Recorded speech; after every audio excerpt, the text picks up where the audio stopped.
do here on Skiba News Nation, please like and subscribe. And also share with others so we can grow the biggest truth-seeking community on the internet. Huge shout out to all of our Patreons out there. If you like bonus content, you want some extra Skiba News Nation stuff, please go to patreon.com/Skiba News Nation.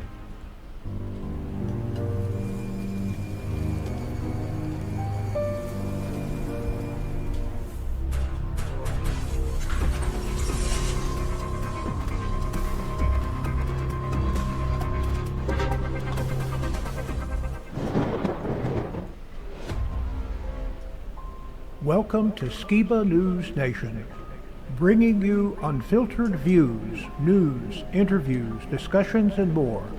And now, here's your host, Jeremiah Skiba, award-winning musician and son of Rob Skiba. With the son of the legendary Rob Skiba, Jeremiah Skiba, what's up? With my great and insightful co-host, Mr. Jake Graham.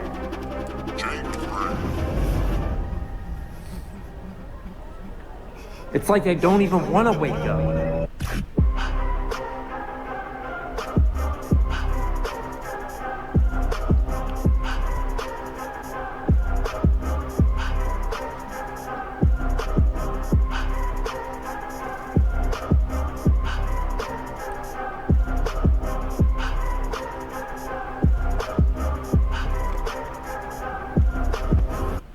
He's on a quest for truth.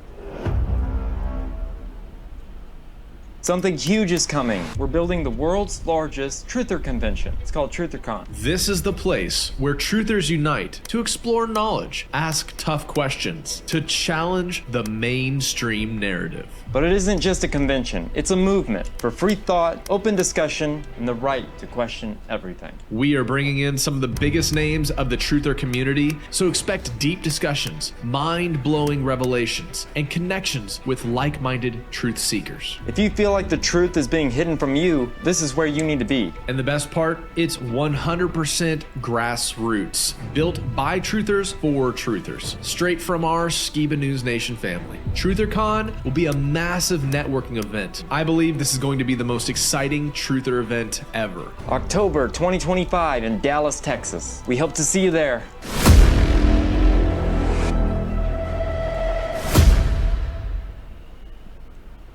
If you comment some horse, I'm not gonna take you serious.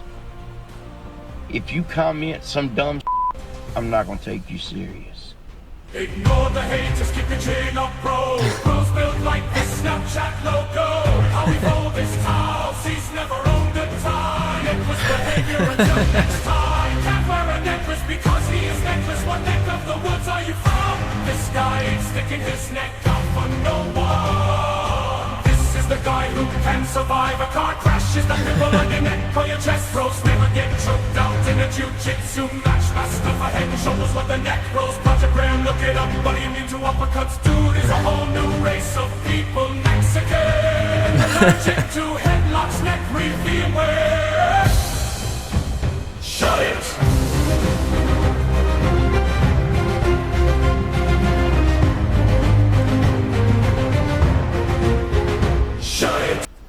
Hey Skiba News Nation family, welcome to episode 120 of Skiba News Nation, your weekly source of the latest news, controversial topics, conspiracies, forgotten history, and so much more. I'm your host, Jeremiah Skiba, and today we're going to be talking about Trump admits being Q, O'Keefe Media exposes Epstein, inside Epstein's Temple, who was Biden's puppet master, Obama's P. Diddy connection, an all-new Opus Corner, and this week for History's Mysteries, we'll be talking about the body exhibit mystery and an all-new volume of Please Excuse My Sense of Humor.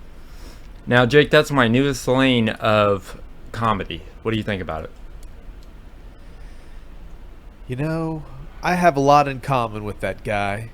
See, when somebody looks at my neck, and it just always looks like a beard. It's like I have no neck either. And I feel this sense of oneness with that gentleman just because I have my own neck disappearing issues. Maybe next time. Oh, man. That was a joke. Maybe next time indeed. Well, you got some good current news for me today? Yeah, I do. Yeah, let's get into it. All right.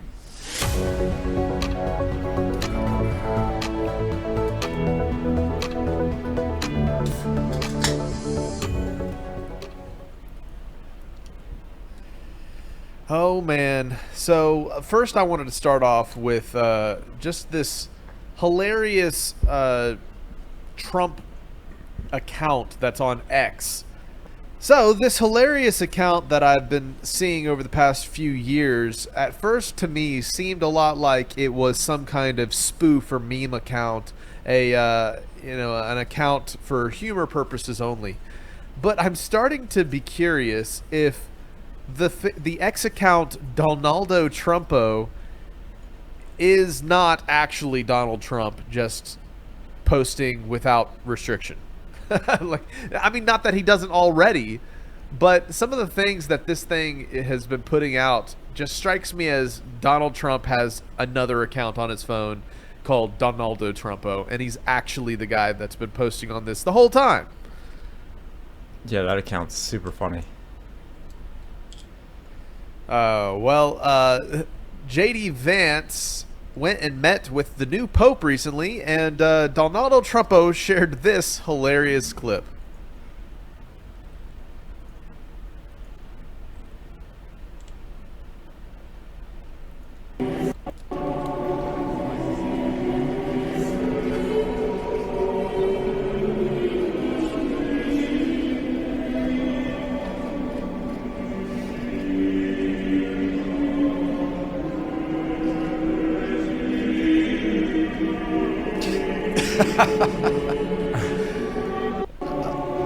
Okay, so for those of you who don't know, so J.D. Vance visited the last Pope right before he died, like the day of his death.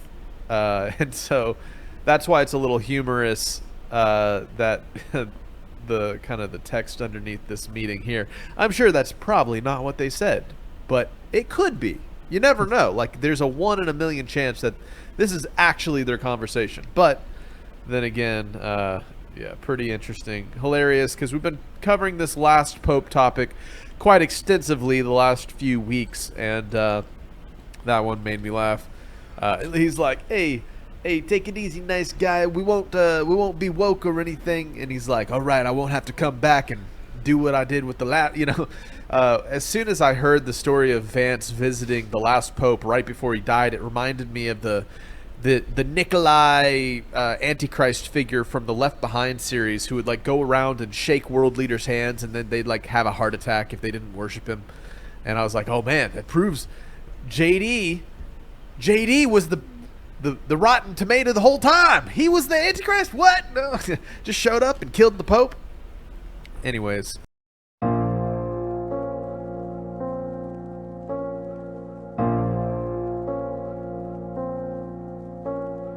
Wonky.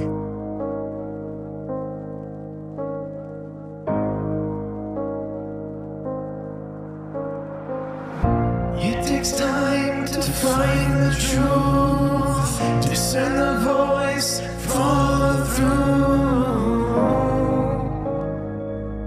It has been a while, but we finally hear it again. Before me, witness of the glory, it unfolds like a story, flowing like a circuit, stepping into the waters he worketh.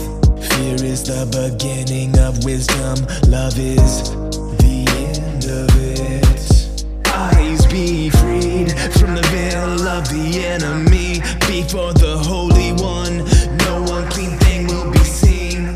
If Yah don't build your house, it has been built in vain. So remove your stains. I don't wanna be corrupted, misled by these evil puppets, trapped in the press by substance. Wake up, get judged for nothing. You show me we live for something. On my sin you died because it. You save me from all destruction. You save me from all destruction. You save me from all destruction. Take away all my sin, cleanse out my temple, make me pure again. Reignite my life when you see me go dim. Refine my fire, so throw me back in. I'll come out righteous like a precious gem. Perfection is perfected all by him. I'm saved from the depths, cause his ruach is there. I wasn't saved. Walking in darkness in my grave, it all changed when I seek your face. Walking in righteousness and grace, free from bondages and chains, living for promises awake. Pushing the evil with your name, fishing with tassels ain't no game. Crushing that apple, don't partake. Stopping on Babel, watch it break. Coming to the last day. Fishing with tassels ain't no game. Crushing that apple, don't partake. Stopping on Babel, watch it break. Coming to the last days.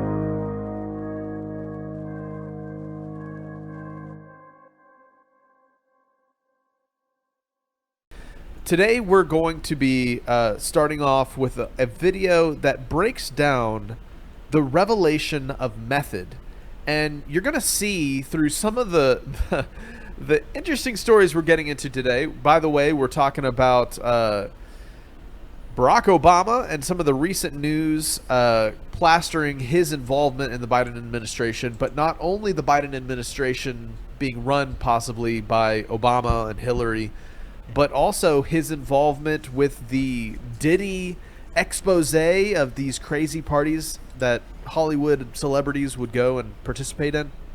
And it's all coming together, so to speak.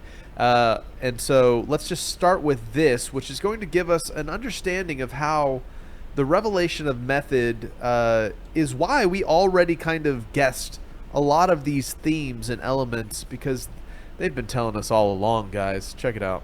There's this idea in conspiracy theory, and I'm sure you've heard it if you've watched InfoWars or been in this sphere for a long time.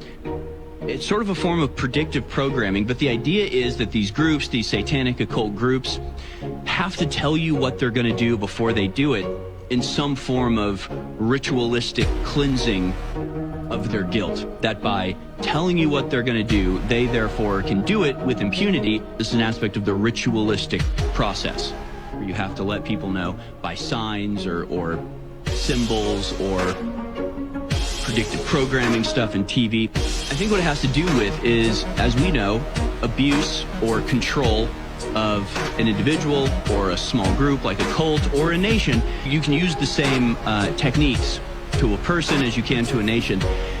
And it has to do with getting the person to go along with their own abuse, to be a participant in their own abuse.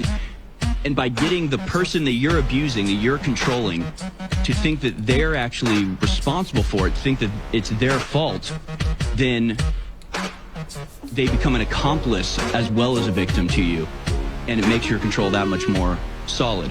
So the method of control for humanity is to get the person that you're trying to control to agree to and co-sign their own abuse. It's about morally being immune from blowback by getting your victim to go along with your exploitation and abuse. If I tell you I'm going to do this and you don't stop me, it's your fault. You can't blame me. I told you I was going to do this. So this is 1968 on BBC.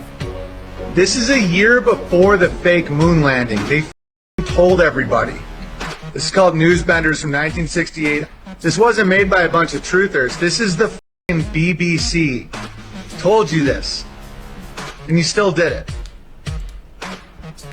You're going to make this happen? No.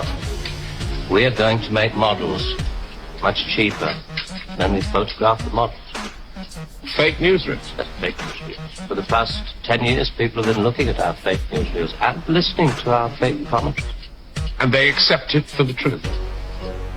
And you can do it. Stop 100 people in the street. How many of them have actually seen a missile or a satellite? They're just told they exist and they believe it. Yes, you're getting there. I knew you would. You didn't really believe there were all these things whizzing about up there, did you? Sputniks and rockets. Astronauts crossing their legs for 8 days. How long has this been going on? Since Hiroshima. And the H-bomb, you mean... that doesn't work either? Right. Dirty. Very, very dirty. What was your first reaction? Relief. Oh, yes. Yes, it has to be. Indeed. You say you can put out what pictures you like on television. Doesn't anybody try to stop you? No, nobody wants to. 99.386% of the population wouldn't believe this conversation. And the rest are working for us. They're the top minds, the really responsible people. Scare an ostrich, buries its head in the sand. You scare a hedgehog, it rolls itself up into a ball. When a woman's frightened, she goes out and buys herself a hat. You mean you scare us so that we'll buy more, so that money moves quicker, production moves up? We don't say scare when we talk about human beings. We say threaten them emotionally. And there are all sorts of ways of not just the big ones like the hydrogen bomb. Overcrowd them a little with bad planning. Sell them too many motor cars. Anything to keep them a little bit removed from reality. Nowadays, people don't work for money. They work for the idea of money. They don't even love for love. They love for the idea of love. They only hate for the idea of hate. It took us 5 years to find a non-addictive drug. One we could pay off against the hard drugs. LSD. You marketed that? Oh, yes, of course. And for a very good reason. Some of these protest movements were getting a little bit too close to the mark. LSD gave them nice little hallucinations. Made them talk like 3-year-olds. Throw flowers at policemen. Politicians are easy to control. The grosser mentality boys who like to be photographed getting in and out of Daimlers in Whitehall. They come right at the bottom of our organization. A few rungs up the ladder, there are the people in the top secret factories. Just those in a position to know they're making weapons that don't really work. There must come a time when somebody wants to use one of those weapons. I mean, somebody is standing there with a finger on the button. Well, that's the beauty of it. Nobody presses the button. Just who the hell are you? It's obvious, isn't it? Just very few of the top people in communications in every major country in the world. Not everybody can be a robot polisher. If I tell you I'm going to do this and you don't stop me, it's your fault. You can't blame me. I told you I was going to. I love that compilation because it really sums up just a lot of the elements of how the world works. And this concept of being stuck in an emotional state turns on our fight or flight triggers because we have a natural reaction that our system puts us in whenever we're in a fear state or a stimulated state, right? And it makes us decision makers because you can't control a populace that sits on their couch and does nothing. But you can control a populace that's at least moving in some direction. That's why we have the dual system, the red or the blue. That's why it's either or, because they don't want a plethora of options, because oftentimes it's in the multitude of choices that people kind of get flustered. They don't know which to pick. It's like all these different, so that's why the system naturally narrows down our choices down to just a few, a duality. So this topic of how they preemptively prepare us for what's coming has me thinking about certain conspiracy videos that have come out over the years. Could these in fact be a way that they are predictively programming and helping their guilt of what they're about to do to us by admitting to us beforehand what they're going to do? And then if we go along with it, then we're necessarily culpable because we heeded their warning and didn't listen. It's the same thing as a doctor selling poison, telling you it's poison, telling you if you take this you'll die, and then if you buy it from them and you take it, you die. They're not necessarily liable. That's the same thing you see with all these prescription drug commercials, where at the very end they read off to you all of the symptoms and the side effects. Well, guess what? When you take the drug and you fall into one of those categories of side effects, you can't sue them. And it's the same concept, just on a grander scale. So here's a video I shared a couple episodes back, but it's a protest happening in Norway, and it talks about the global awakening and the things that they're demonstrating that they're doing to us. And with this in mind, I think back to conspiracy videos like I Pet Goat 2 and things that had these elements, these narratives, and now we're seeing them play on the world stage.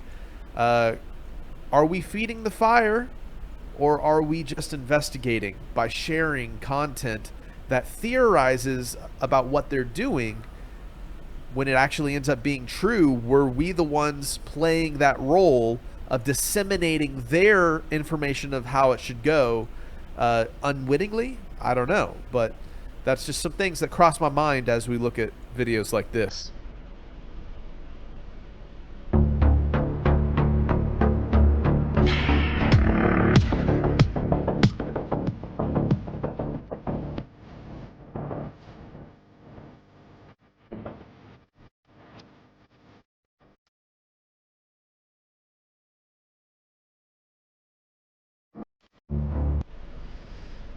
So strong wording, of course, but we live in some very strong, diluted times. So it takes a lot to wake some people up.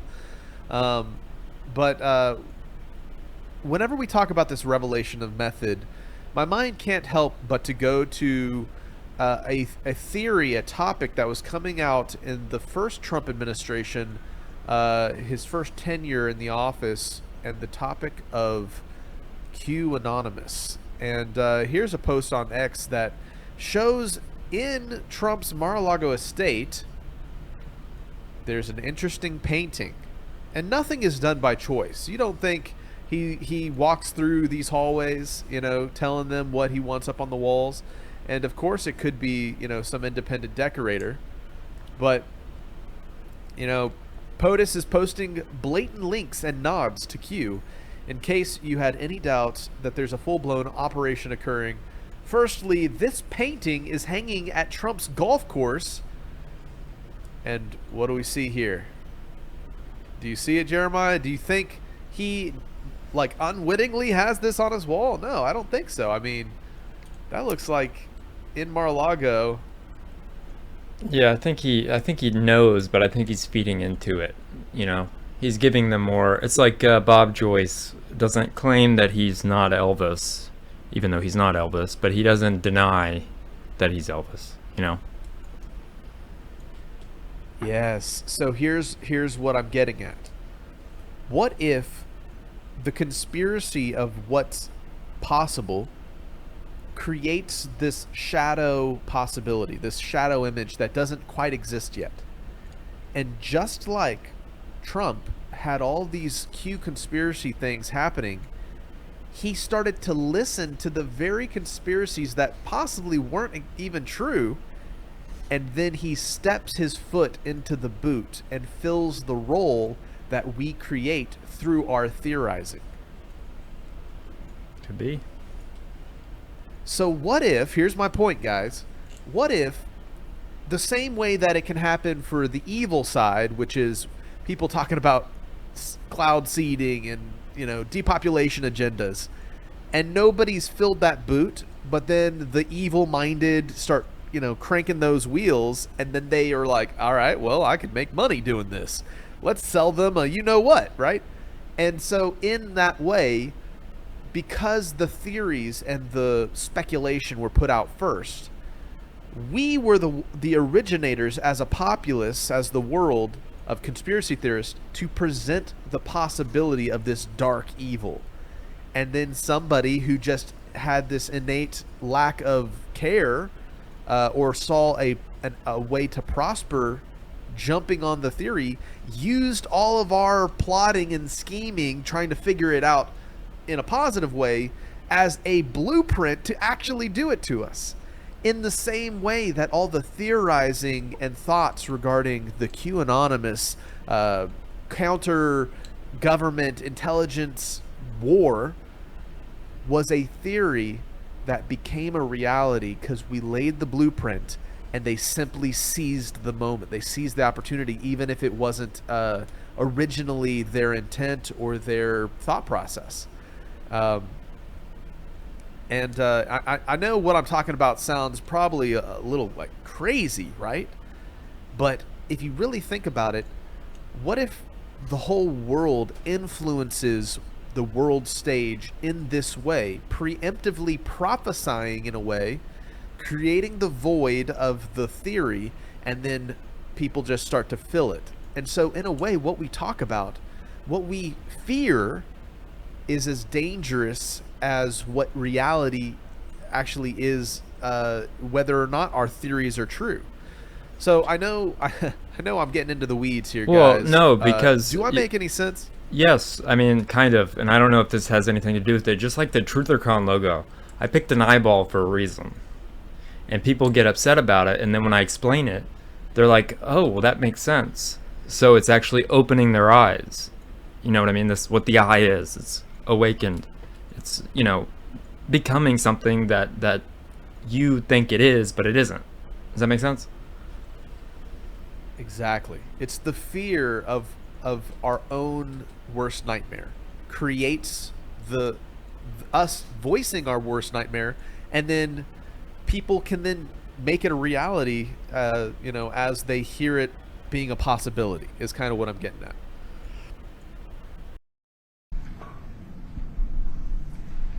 Thank you very much, and thank you for being here in the Oval Office, one of the great places of the world, as we make a historic announcement about the Golden Dome Missile Defense Shield. That's something we want, and Ronald Reagan wanted it many years ago, but they didn't have the technology. But it's something we're going to have. We're going to have it at the highest level. I want to thank Secretary Hegseth, who's been fantastic, and Secretary Rubio, and Space Force Vice Chief of Space Operations, General Mike Gutlein. I also want to recognize Senators Dan Sullivan, Kevin Cramer, and Jim Banks, fantastic senators, great talents, great political talents, and people that love our country. In the campaign, I promised the American people that I would build a cutting-edge missile defense shield to protect our homeland from the threat of foreign missile attack. And that's what we're doing. Today, I'm pleased to announce that we have officially selected an architecture for this state-of-the-art system that will deploy next-generation technologies across the land, sea, and space, including space-based sensors and interceptors. And Canada has called us, and they want to be a part of it. So we'll be talking to them. They want to have protection also. So as usual, we help Canada do the best we can. This design for the Golden Dome will integrate with our existing defense capabilities and should be fully operational before the end of my term. So we'll have it done in about 3 years. Once fully constructed, the Golden Dome will be capable of intercepting missiles even if they are launched from other sides of the world, and even if they are launched from space. And we will have the best system ever built. As you know, we helped Israel with theirs, and it was very successful, and now we have technology that's even far advanced from that, but including hypersonic missiles, ballistic missiles, and advanced cruise missiles. All of them will be knocked out of the air. We will truly be completing the job that President Reagan started 40 years ago, forever ending the missile threat to the American homeland, and the success rate is very close to 100%, which is incredible when you think of it. You're shooting bullets out of the air. I'm also pleased to report that the One Big Beautiful Bill will include $25 billion for the Golden Dome to help construction get underway. That's the initial sort of a down deposit. And we have probably, you're talking about, General, we're talking about $175 billion total cost of this when it's completed.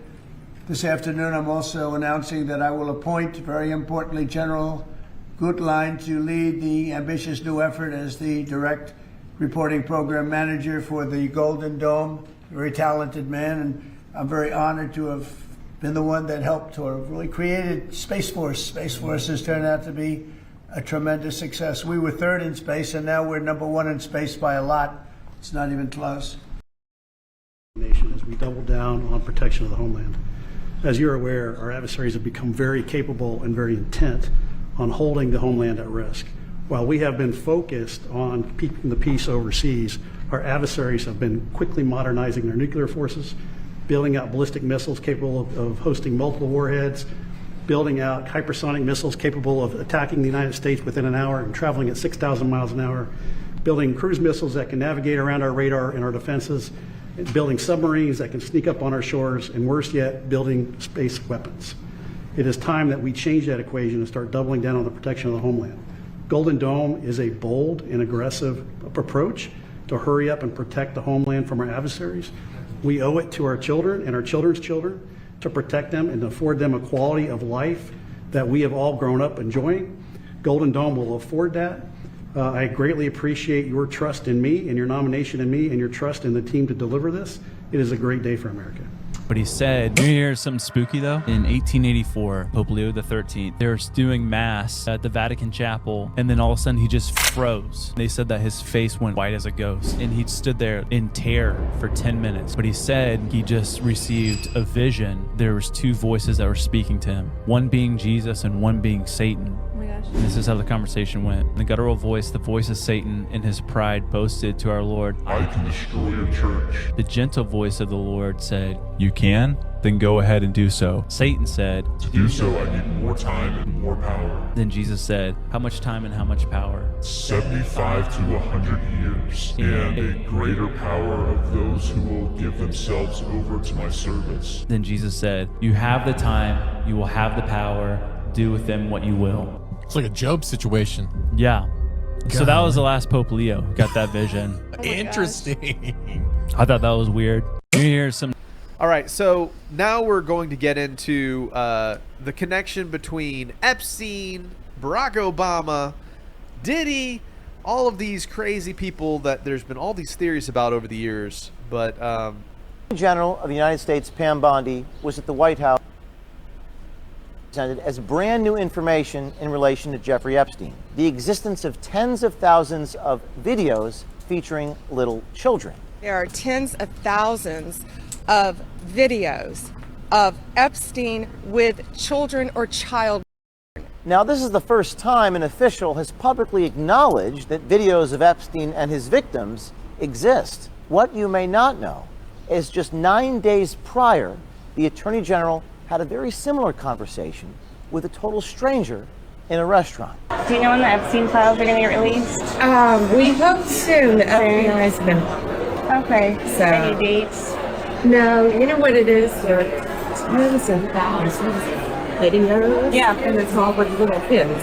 So they have to go through every one. In the past, officials have spoken about the, quote, mountain of evidence in the Epstein case, but they've never, previous to that moment, acknowledged on the existence of videos of, quote, little kids.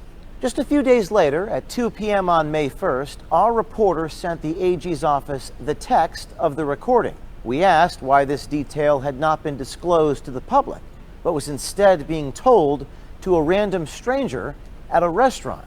The Attorney General used almost the exact same language as she did with the stranger in the restaurant, language that we shared with her press office. There's a thousand videos. Yeah. And it's all with little kids. There are tens of thousands of videos of Epstein with children or child. Now, we hesitated to publish this story, but believe, like we did yesterday, that the public has a right to know. And this one raises serious questions. On one hand, why did our country's highest law enforcement official share this information first not with the American people, but with a self-described nanny at brunch? But more importantly, why was this information held back in the first place? Does this show that a government apparatus is still working behind the scenes to protect powerful people involved in the scandal? Based upon the response to our Epstein story yesterday, it's clear that the American people want answers, and they want accountability. We've had them discussing the release of these files, convicting and proving all that was done. And I thought it was really interesting that just recently the O'Keefe Media Group has been talking about they're going to be dropping some very damning evidence, and they have to go into hiding. And there's this whole thing on Alex Jones where he's going to be this kill switch. And the question has to be asked, why is it only during this administration that the possibility of this information coming out is even a thing. Why during the Biden administration were these things explicitly covered up and hidden, and nobody was willing to talk about them? To me, that is very peculiar.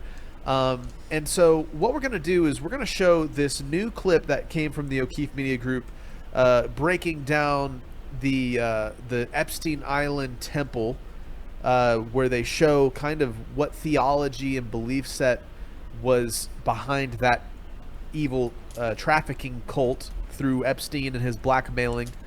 But then we're going to associate the Biden administration, which this was still being covered up under, with Barack Obama and his connection with another circle of blackmail and lewd acts, which is the P. Diddy scandals.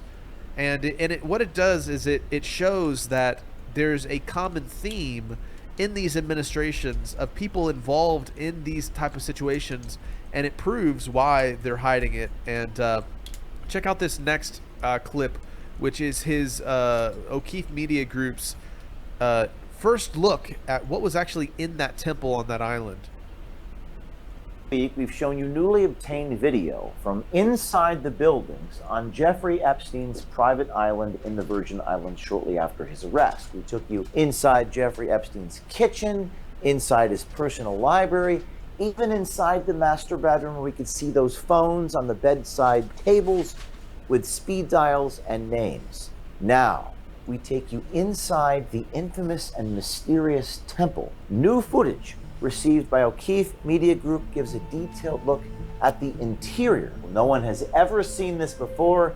Here we go.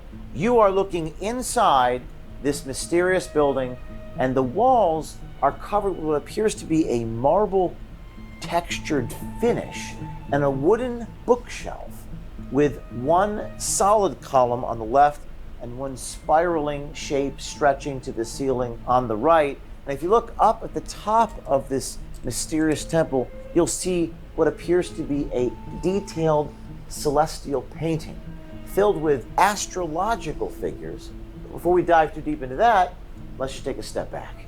Back in 2019, Jeffrey Epstein's arrest for sex trafficking set the internet on fire, and one image became iconic. This mysterious building on his private island, Little St. James, located in the U.S. Virgin Islands. The gold dome represented those on the religious structures around the world, like the Dome of the Rock in Jerusalem. We found that Epstein's temple most closely resembles this building in Aleppo, Syria, a bathhouse constructed in the year 1384 by a Muslim dynasty. There are obvious similarities, such as the gold dome roof and the stripes, but also notice the identical stripe pattern around the tops of the arches.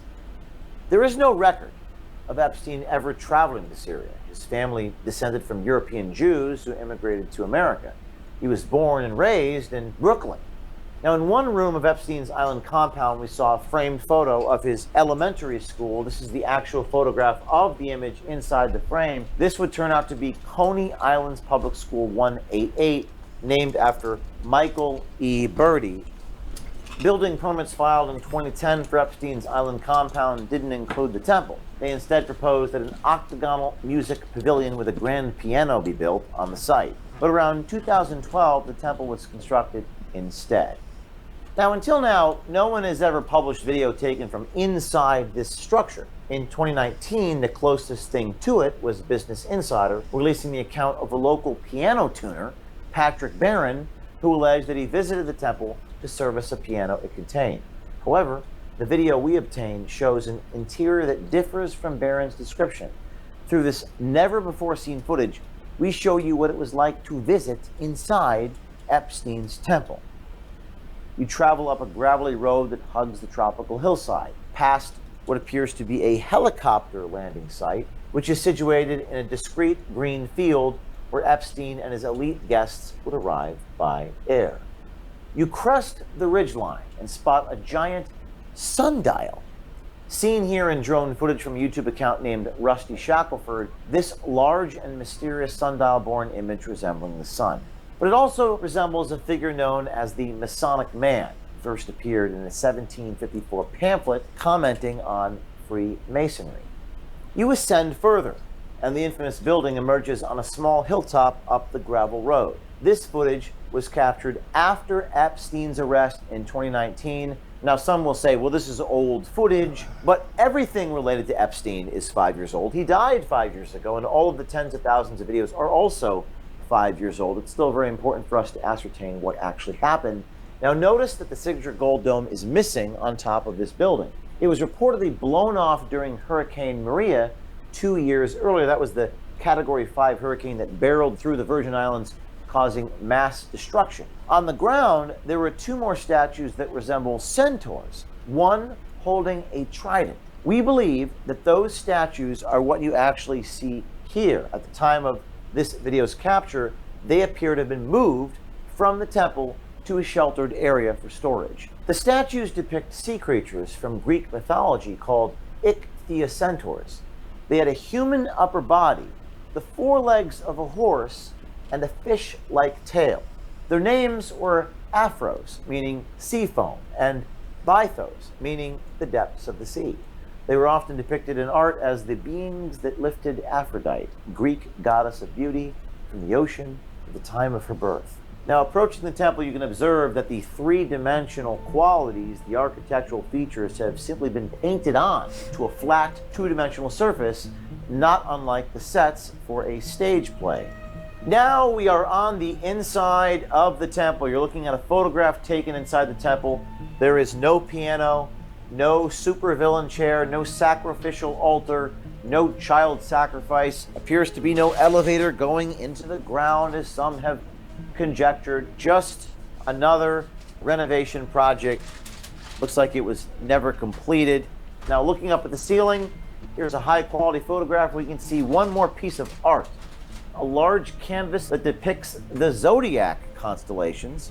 It bears a striking resemblance to a year 1570 fresco on the ceiling of an Italian palace. Very similar images there. Now, many people have commented about this mysterious building and what could happen inside of it. The responses to our recent reports have actually been quite mixed. On the one hand, they've stimulated a groundswell of tips and information coming our way, including that mysterious chalkboard that we saw. We've actually received dozens of legitimate interpretations, and we'll be producing a report featuring you, our audience and subscribers, who came up with some incredible hypotheses and theories about what that all means. On the other hand, it seems as if no new mystery or incremental revelation will ever be enough for those now invested in learning how all this crazy story ends. A lot of people saying we need arrests. Now, I don't have the power to arrest anybody, but we do have the power to bring forward information. The conspiracy theories about this temple and the rest of the island will spin on forever. We don't need to spend time here enumerating all of them. Yeah, so I think it's very interesting, Jeremiah, and maybe you can comment on this. It's interesting to me how wicked and evil people, sometimes more so than good, honorable, righteous heroes, have their whole lives investigated and shared and disseminated to the whole world. Sometimes the more evil they are, the more fascinated the world is with finding out about them.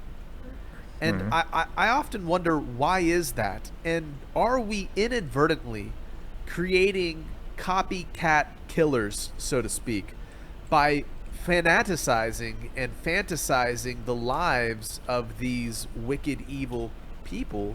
And then people are like, oh, well, you know, that lifestyle didn't look too bad to me, you know, and it's just like, are we self-fulfilling, creating more evil by hyper-focusing on these individuals? Yeah, I mean, there are documented cases of people that they're known as copycat killers, but they see these other people as like their idols. Like they legit, as you said, fantasize about being that person.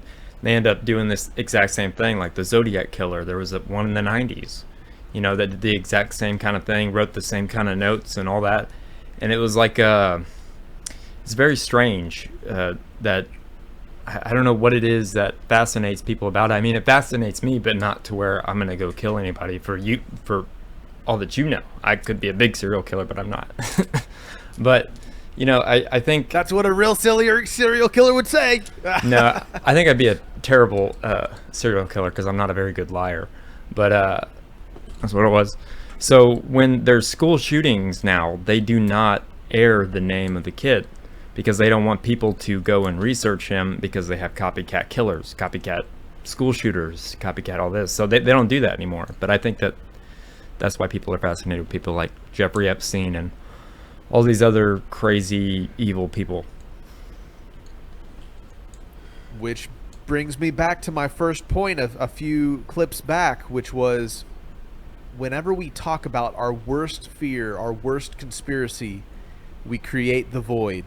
And somebody inevitably fills that void, which is the terrifying thing considering all that we've been talking about over the years, all the stuff the mainstream media has been saying this way or that. Man. So let's get into some breaking news, which we all already kind of figured was most likely what was happening, which is kind of funny. Check this out. It's the concept of who is the most powerful person at the White House during the Biden administration. What must be what? Person at the White House. Jeff is the most powerful person at the White House. Other than like the president. There's probably like 5 or 6 people that work for Joe Biden and have worked for him for 30 years. One of them is Ron Clay. Ron worked for Biden when he was like a senator. There's a guy named Steve Ricchetti. He's like a senior advisor at the White House. Anita Dunn. Yeah, she's a senior advisor at the White House. Gene Sperling. He's an economics guy. Oh, his sister, Biden's sister. She like runs the Biden Foundation. They're the people that run his different departments. If they put it on his best name, like anything, stuff off. So I feel like Barack Obama's still very like involved. No, he is. Yeah, Hillary was being interviewed, and she said, "I still talk to the White House every day." She has people that are like super close to her that are still like senior people in the White House. So who is she talking to in the White House? Probably Dear Tandon. I hope Hillary's still involved behind the scenes. No, she is. Treasonous Barack Obama, and that's what comes up. He was the key. And Hillary Clinton were running the White House under Joe Biden. Obama is very involved, says Tyler Robinson, special advisor to the administrator, U.S. Small Business Administration, working directly as a deputy to the chief of staff, Ron Klain, who Roger Stone said, if they steal the election 2020, it'll be Ron Klain, who works for who? Barack Obama.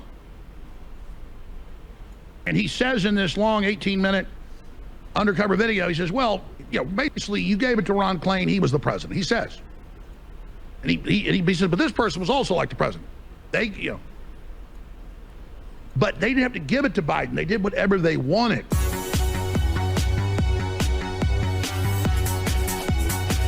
All right, I'm tempted to play this entire O'Keefe Media Group 18-minute investigation, but definitely I'm going to post it at InfoWars right now and at Real Alex Jones so you can go watch it and listen to it for yourself. But it's insane that we had Roger Stone on 4.5 years ago, right before they stole the election, over and over and over again saying this is how they would do it, naming the exact names. He predicted that they'd bring in Ron Klain and others that would report directly to Obama. He talked about Obama getting that he looks big great mansion with huge walls around it that even the Washington Post called his new White House. I mean, basically, you've seen Democrats brag that Obama basically ran things.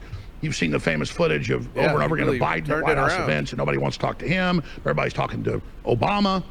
So if you have to pick one person, he could use some work on his beard a little bit, but like the president of the Senate or the Speaker of the House in this oligarchy, this committee they had, it was Obama, and it's literally everything Roger Stone said before they even did it. We've got to have our archivists go back and find Roger in those interviews. He probably said it. He probably talked about it 50 times in the last 4.5 years. Got to get Roger on tomorrow because, I mean, this is just stunning because we knew this, but then to hear it from the deputy chief of staff and to watch him say it, it just pisses me off. and how they stole the election and then persecuted Trump and persecuted the American people and cut our energy off and sold us down the river and came after me and put Owen in prison and just, I'm sick of it. These people are pathetic, disgusting criminals. I love Alex Jones, man. He's I mean, if he's faking, he's obviously upping it for the whole production value, but I just love the way he talks. It's so different than your traditional, you know, this or that. Here's the other report from the O'Keefe Media Group that he was referencing, which is a further breakdown on how Obama was running the White House. And this is going to get real interesting considering the next story we're about to cover, which is Obama's connection to the P. Diddy degenerate circle. All right, here we go. If they put it on his desk saying like anything, stuff off his eyes. So I feel like Barack Obama's still very like involved. No, he is. Yeah, Hillary was being interviewed, and she said, "I still talk to the White House every day." She has people that are like super close to her that are still, like senior people in the White House. So who is she talking to in the White House? Probably near Tandon. I hope that Hillary's still involved behind the scene, because No, she is.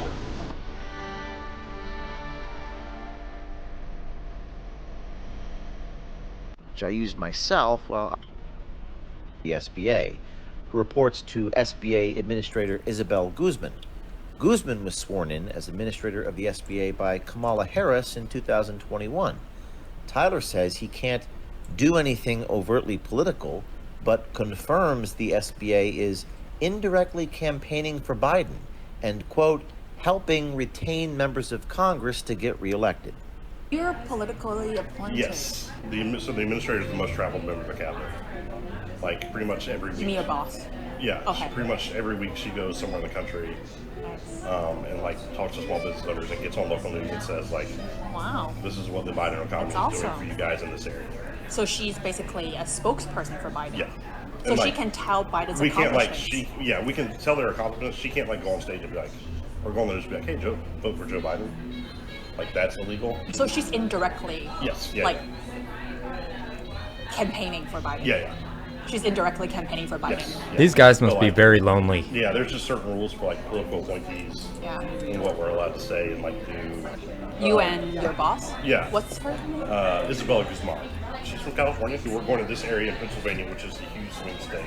Yeah, I'd say why is nobody in these political power positions married? Like they're all single or you know, like gay dudes that are getting hit up at a bar, and that's where all these clips from O'Keefe Media Group comes from. It's just like they're all on catfish dates. Announced that the administration was investing $5 million. This is going directly to that community. So why can't you help Biden? There's like it's called the Hatch Act. Unofficially campaigning for Biden and other elected Democratic officials to small businesses across the nation is a potential violation of the Hatch Act. The Hatch Act mandates that civil service employees in the executive branches of the federal government abstain from any active part in political campaigns. Several members of the Biden administration have already received warnings from the Office of Special Counsel and watchdog groups for violations of the Hatch Act, including Housing and Urban Development Secretary Marcia Fudge.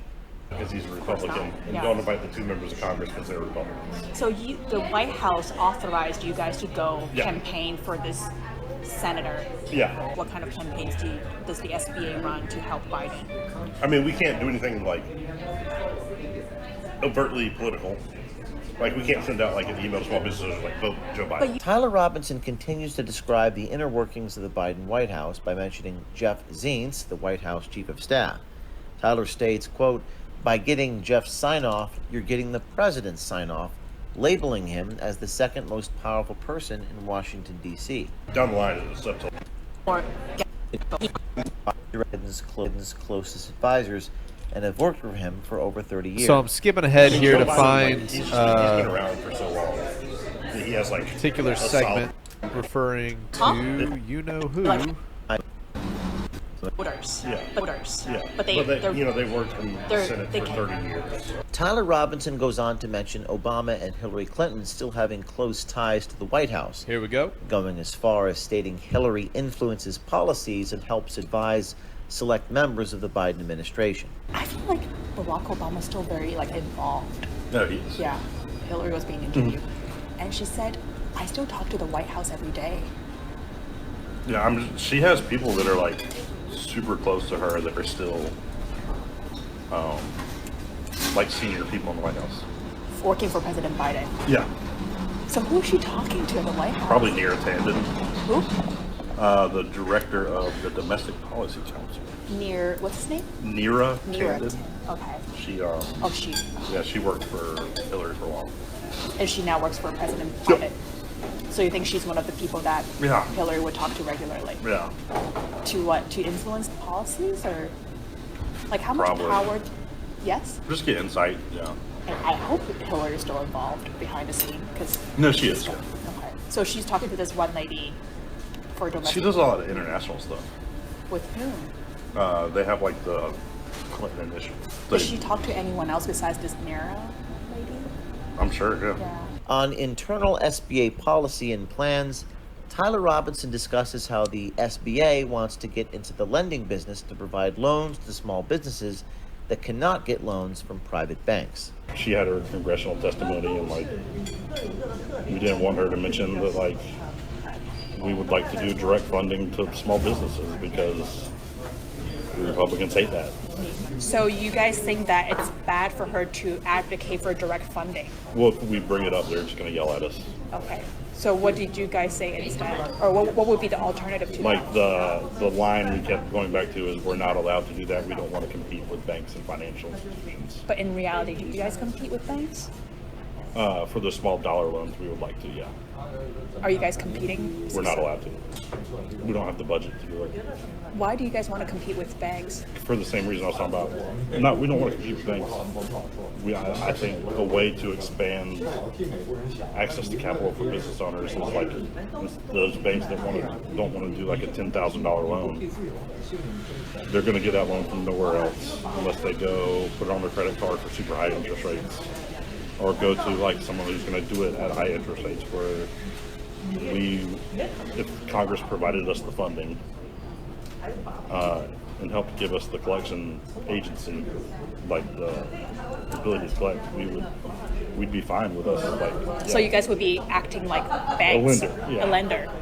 But we can't do that. Why? We don't have the budget to do it. You have to get it. That money has to be approved, and the legislature has to approve the power to do that. I see. And there's no way they can. They could, but they won't. So an interesting connection here with monetary power and a challenging of the banking system, which seems to be this kind of heartache animal for the Democrat facilities there under Biden's administration, but they're not allowed to because that would compete with the banks. But the main thing I wanted to point out is the connection of Biden and his administration with previous administrations of Clinton and Obama, which we obviously knew as high-ranking members of the Democratic Party, but their personal connections with these scandalous trafficking zones and dens of degenerates like Epstein and P. Diddy. You're gonna get a laugh at this next expose that has just recently started to come to the surface. This is on Benny Johnson's show. They did a live stream even today, and I caught this, and so I wanted to include it. But it's the concept that this man, Obama, who likely had control in the White House, controlling interests, influencing the Biden administration, turns out he was involved in some circles similar to the Epstein circle Clinton and Bill Clinton have been associated with. Can I get Obama saying that he wants a third term? Obama saying, I just need that earpiece, I just want a third term. Because we're going to do a show on Barack Obama, and we're going to talk with PBD, who's done some incredible reporting on the Diddy case and how Obama sort of weaves his way into there. We're going to get into some dark territory today, so buckle up and get ready. But if you're looking for the people who ran the Biden auto pen, if you're looking for the individuals who were surrounding Joe Biden, like a nucleus in order to take advantage of him, like a crime family, then look no further than Barack Obama. It's Barack Obama who bragged that he wants to have a third term where he just runs the presidency with his people installed. And oh, by the way, go do a real quick personnel check. It's the same administration. If you're looking at Obama, the end of Obama, 2016, at the very end of Obama, 2016, there is a one-to-one parallel job movement directly into the Biden regime. All of them were there. There's that hilarious photo where Jen Psaki is sitting there like all sour puss face in the White House Rose Garden. Every face you'll recognize went straight into the Biden regime. Biden didn't have any of his own people. He had no one. It was just a one-to-one parallel movement of Obama people. The entire administration was staffed out with Barack Obama. It was Obama's third term. Here we go. Now, do you wish like you had a third term? You know what? If I could make an arrangement where I had a stand-in, a front man or front woman, and they had an earpiece in, and I was just in my basement in my sweats, looking through the stuff, and then I could sort of deliver the lines, but somebody else was doing all the talking and ceremony. I'd be fine with it. Wow, fascinating. It's Revelation of method. Revelation of wild method. How these people have to, they always have to be out front with it. They have to brag about it. You know, it's the nature of the banality of evil. It has to be in your face. It has to be out front. It has to be garish, grotesque. They have to shove they have to do it in public. It's a ritual for them. And this was Barack Obama telling us what he was about to do with Joe Biden. Funny how in multiple instances during Joe Biden's residency at the White House, you could practically tell the guy was wearing an earpiece. Jake Tapper's out yesterday. Benny, you sound crazy. Jake Tapper's out yesterday saying there were multiple Bidens. So there were 2 Bidens in the White House. Nobody even knew which one was going to show up per day. My favorite was number 4.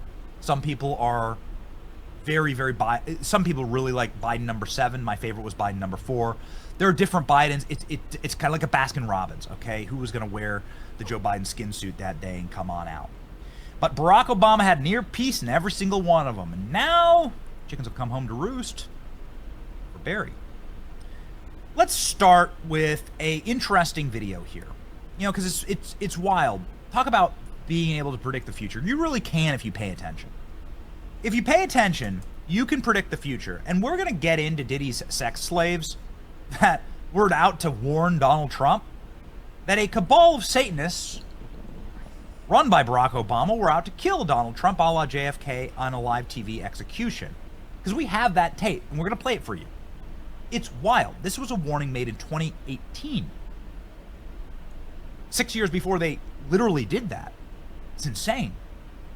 But I want to first begin with somebody who knows Diddy really well. A rapper and recording artist. A mogul inside of the rap industry who's worked with Diddy for a long time.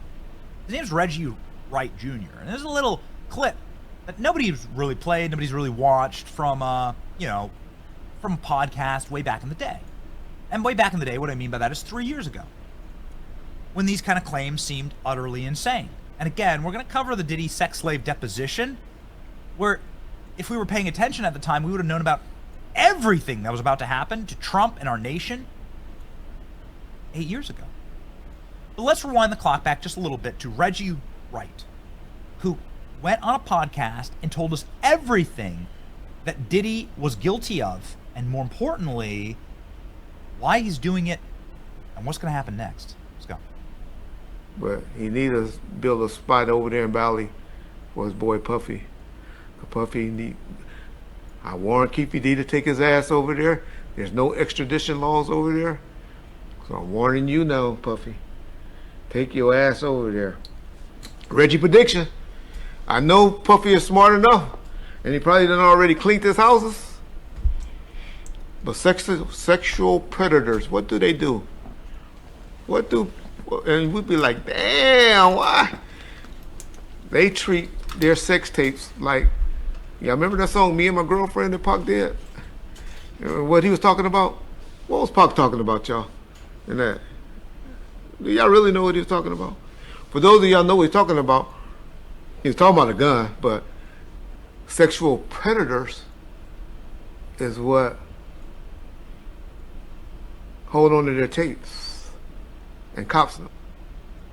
Diddy's bodyguards say there are tapes of politicians at freak-offs. Claim that the rapper learned how to engage in this behavior from other moguls. Oh, really? Well, because when you break it all down, the Diddy operation, well, it's the same thing as the Epstein operation. Exactly. And we've done ad nauseam. We've covered that. So, just to break this down for us, because we're watching this together, right? And people are realizing, is it possible that Diddy became this copycat to Epstein after interacting with these echelons, and so you have this same system of blackmail that on the Epstein side was like, trapping royal princes and stuff, and on the Diddy side was entrapping politicians like Barack Obama. And musicians, I think, that could have a lot to do with it, for sure. Because I think Epstein had a lot to do with the politicians as well, but he was more, I hate saying this, but like the black Epstein. In the music industry, Epstein. And for superstars, getting some blackmail over your head can be very good for the beast system, because they're using these influencers, these musicians, these actors, these politicians, that we're about to see here in a second, to control and distort the world stage. And it's through it's funny. What if these guys like Epstein or Diddy, who are just degenerates, who are just really into being predators and doing their thing, they just had their own like weird little niche of evil, and because they started to control others, they rose to the top of the, so to speak, Illuminati, or they're like the crime boss, because they're the ones that have the blackmail on everybody. And so whenever they get exposed, the whole pyramid crumbles. Yep. Well, as we're about to see here, Diddy and Obama go way back. And we're not talking just, bumping into each other, during his term as president. They go even farther back. Check this out. They go freak off back. P. Diddler. They go freak off back. Continue to cover that. But what's become obvious and apparent was that the Epstein operation was an op by the CIA and the world's most powerful people in order to get compromat and compromising material, and to get a little club going of people who they could control. Royal family, prime ministers, heads of state, senators, presidents. That was the Epstein op. It was probably clandestine. Probably had a little bit of British intelligence, French intelligence, Israeli intelligence sprinkled in there. The nexus of that was centered on the CIA. And if the Epstein op was so successful that you were able to entrap a lot of the world's leaders and then control them, why not do that here? In the nexus of power in celebrity, Hollywood, the music industry. A lot of these people really move culture and can be then controlled. Diddy was the Epstein of the music industry, and politicians knew it, and politicians protected him. Very interesting little piece here from a lawyer who went on News Nation and said, I've seen tapes of the A-listers of the A-listers. What does that mean? At Diddy freak-offs. Huh? A-listers of A-listers. She says, way bigger than Diddy. Huh? Wait a second. Like, well, Diddy is a really big celebrity. What do you mean way bigger than Diddy? What can you possibly be talking about? Porno allegedly showing Diddy with more famous A-listers being shopped around. Eddie Griffin, famous comedian, says Diddy's a dead man. Diddy won't leave prison alive after sex trafficking. What kind of a person could you have compromising material on that would get you Epstein? Well, we know that Epstein had compromising material on Bill Clinton. 27 different trips to the island. Hillary Clinton going as well. And we all understand what happened to Epstein. So who could it possibly be? Who could it be? What's the relationship between Diddy and Barack Obama? Well, I want to go back in time a little bit to the year 2020, where Diddy was being interviewed about how dangerous Donald Trump is. Now, we can go way back in time, and we will, about how much Diddy has been used as a tool of the Democrat Party and how it makes absolutely no sense. But I want to start with the most recent usage of Diddy, because he was taken off the field in 2024. Don't worry, they replaced him with Lizzo and Oprah and Beyonce. Of course, Beyonce was at these parties as well. Funny. Just a few degrees of separation there. In 2020, Diddy went on CNN and said white men like Trump be banished. I wonder who was directing this. If this man is elected, we're not standing by no more getting killed. We're not scared of anybody standing up and standing by. We're on the verge of a race war. White men like Trump need to be banished. That way of thinking, it's real dangerous. Yes, oh, white men like Trump banished. Way of thinking is really dangerous. What have we learned about the Diddy op? We've learned that Diddy was a manufactured celebrity. He didn't have any music. He didn't have any chart-topping records for like 20 years. He was an entry point. He was a influence vector. How did he keep his influence? Well, let's go back to the very beginning. Who was one of the first people that brought Diddy into the political realm? Well, we happen to have the tape here. Had to dig way back into the files. Over 20 years ago, Diddy's first political interview was with Barack Obama. Now, this is an 8-minute clip here that Diddy puts up. It's like a vlogger style from way back in the day. But it's Diddy introing Barack Obama's political career. At this point, this is going to be wild. This is going to blow your mind. This is Diddy's first political interview. Barack Obama hadn't even been elected to senator. President.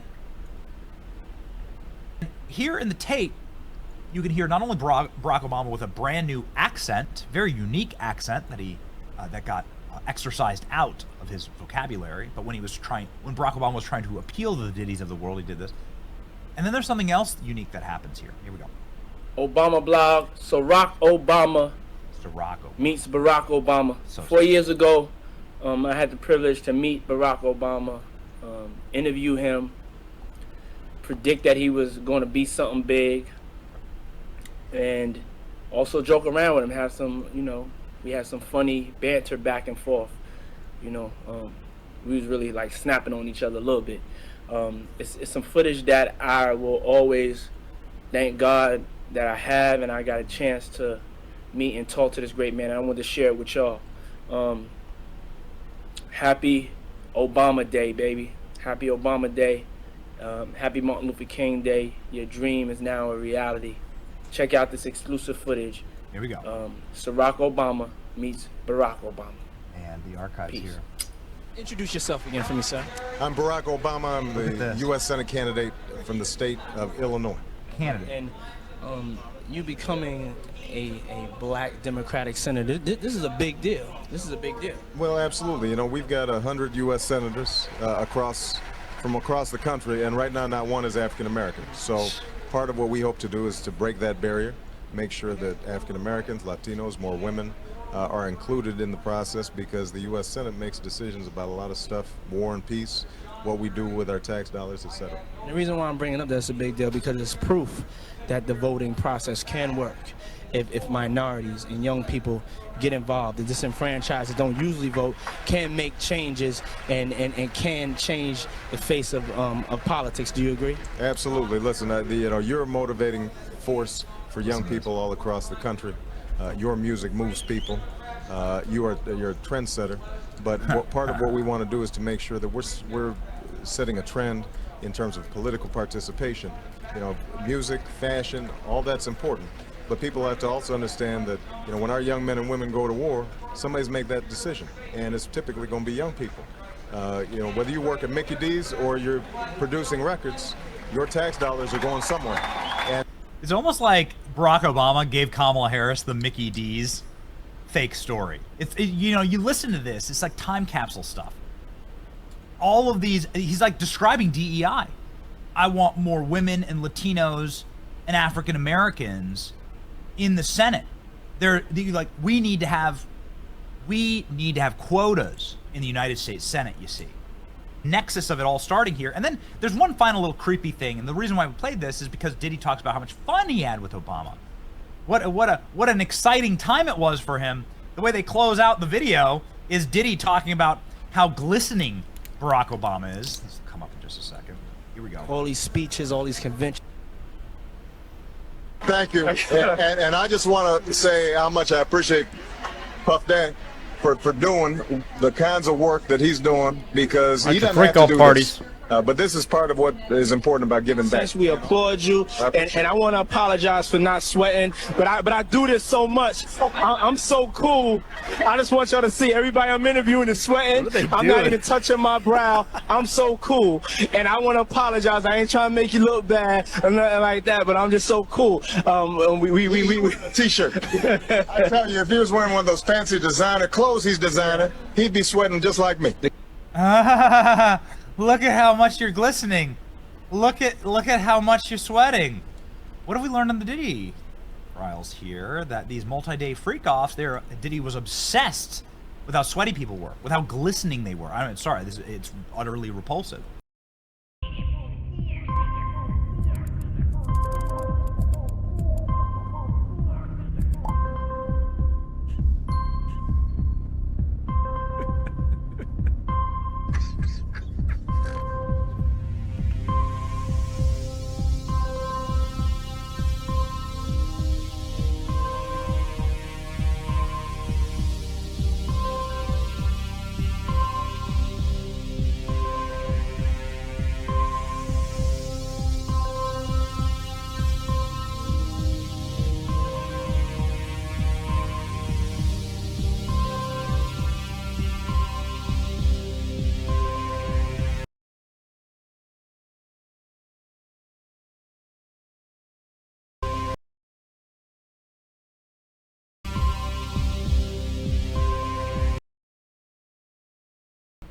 But it is what we're learning in the trial.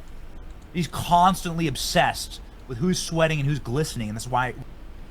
Okay, I'm gonna cut it right there because I don't really need to hear that anymore. So I think it's hilarious, that soundbite of Obama saying, "I really like what you're doing, Diddy." If you wanted to get another button, Jeremiah, to like, you have to update my buttons for sure. Yeah. Yeah. I like what you're doing, Diddy. Keep up the good work. What you're doing, Diddy.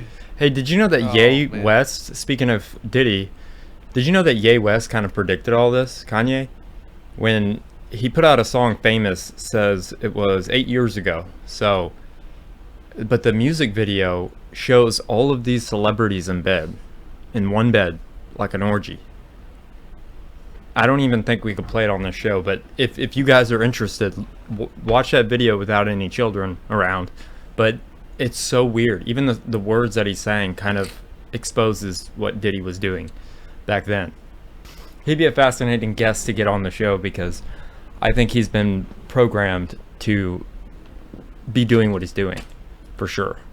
He jumped on the Christian bandwagon and then went full like rejecting everything. It was really weird, his transition, because he had the #1 Christian album for a time, and then he totally jumped off the bandwagon, and it was basically like whoring out his wife like in public, like really weird choices artistically, which to me it's really sad to see. All right, well, so we talked about this connection between Obama and the Clinton administration. Well, as this information coming out connecting Obama and Diddy, right? then we have this announcement of Biden's cancer. And I thought this was really interesting because, you know, you had the Biden-her tape or whatever. But I think releasing the prostate cancer news could be associated in covering up this recently released information about Obama and Clinton's direct involvement in the administration of Biden. And so yeah, anyways, I think that's fascinating. And now let's jump to the other side of the aisle. Fifth Avenue, just blocks away from MSNBC's headquarters in New York. An aging 41-floor skyscraper that Trump's son-in-law and top advisor Jared Kushner 666 bought in 2007 for $1.8 billion. Now, experts said he overpaid, and that was before the Great Recession dropped the property's value by a lot. Jared Kushner, his big pet project was that 666 Fifth Avenue, that big office tower. He's going to tear it down, build something new. It's notably, you know, it's a nice skyscraper and a name that, or an address that is as memorable, we should say. They had big plans for it. At one point, they were talking about demolishing it and doubling it in size. And as you say, this was Jared Kushner's really ambitious project. It did not go the way that they thought it would. Presidential family member and White House aide Jared Kushner broke his silence today in his first extended TV interview since Trump was elected. A 43-minute discussion that was often boastful, sometimes defensive, and at several points, honestly, bizarre. Now, for context, before I break this down, here are some of the questions Kushner was presented with. How did you get this job? I mean, it's like you have like the dopest job in the world, like the secretary of everything. Did the bug you when they call it secretary of everything? Are you having fun? Because all we hear about is the chaos and the destruction. And as President Donald Trump prepares for his first major foreign trip next week to the Middle East, his administration is privately turning to a familiar face for help navigating the region. Jared Kushner. Now, the president's son-in-law was a chief Middle East negotiator during the president's first term. And now we're learning that he's informally advising some of the president's top administration officials, people like Steve Witkoff, on help with navigating how to talk to these Arab leaders. Now, one of the key goals for the president next week is to return home with economic agreements from Saudi Arabia, Qatar, and the United Arab Emirates. But we're also learning that one of the more quiet, private goals that they're plotting behind the scenes is to try and expand on the Abraham Accords. The Abraham Accords was hammered out during the president's first term that essentially normalized diplomatic relationships between Israel and a number of Arab nations. Now, all of this comes as Jared Kushner does not want, we're told, a formal role in the Trump administration. Instead, he prefers to operate more behind the scenes in a quiet role. I don't make a lot of noise. Noise is sometimes made about me, but I try to keep my head down. Now, Jared Kushner is powerful but rarely heard, so it is revealing to hear his own assessment of his work so far, whether you agree with it or not. So here is how Kushner grades himself on the assignment of achieving peace in the Middle East. The president asked me to do the Middle East peace process, which is something that I think we've made a lot of progress on. I'm as optimistic as you can be about that. I was given the Middle East peace process between the Israelis and the Palestinians, and I've dealt with a lot of the other regional partners in that effort. In light of the attack, the Abraham Accords are more important than ever. Clearly, this is one of the hardest problem sets that's existed probably in geopolitics, but the end state has to look something like this, and it has to have two elements. Number one, Israel has to have the security to not be threatened by its neighbors and to be able to protect its citizens. That is absolutely crucial, is non-negotiable, and I do think a lot of the world agrees that that's something that should exist. The second element is that the Palestinian people have to have the opportunity to live a better life. And I think that if you go through the element, it's not just saying let's create a state, it has to be a state that can function and thrive, because if you don't create that, then the people will, again, find ways to blame other people instead of the leadership that's putting it there.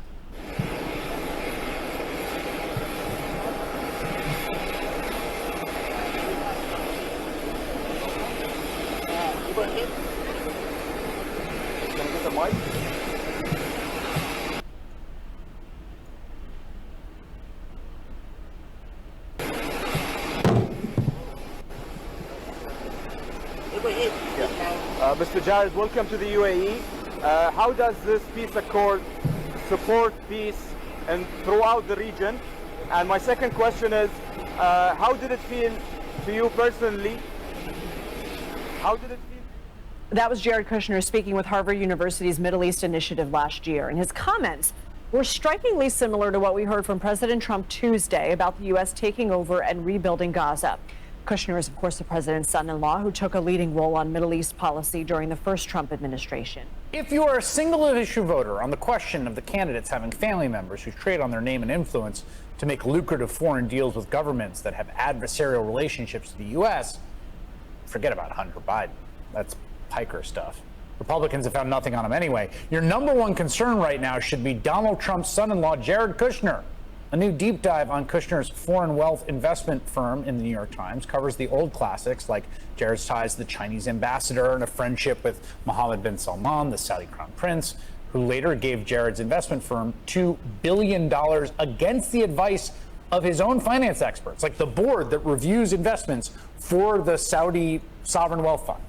The Times goes further than that to show that as a once and possibly future Trump administration official, Jared Kushner is open for business everywhere. In total, 99% of the money placed with him by investors has come from foreign sources.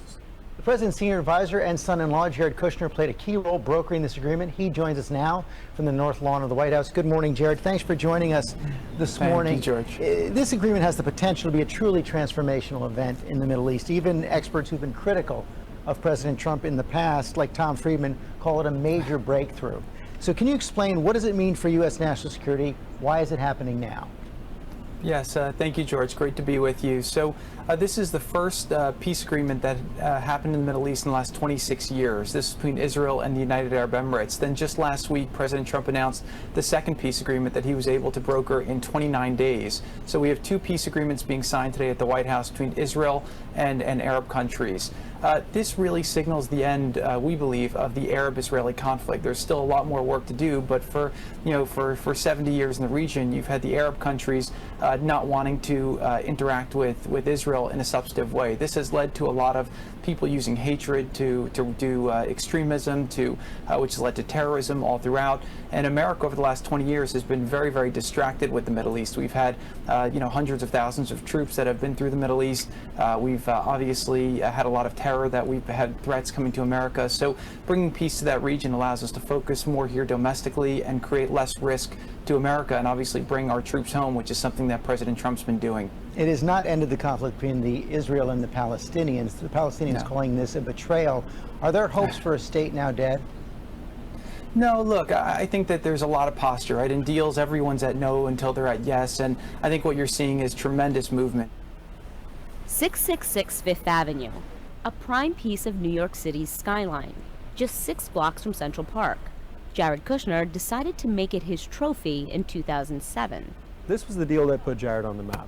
I think every dynasty wants to own a piece of Manhattan. To get the seller's attention, Kushner offered a big price, $1.8 billion, a record at the time.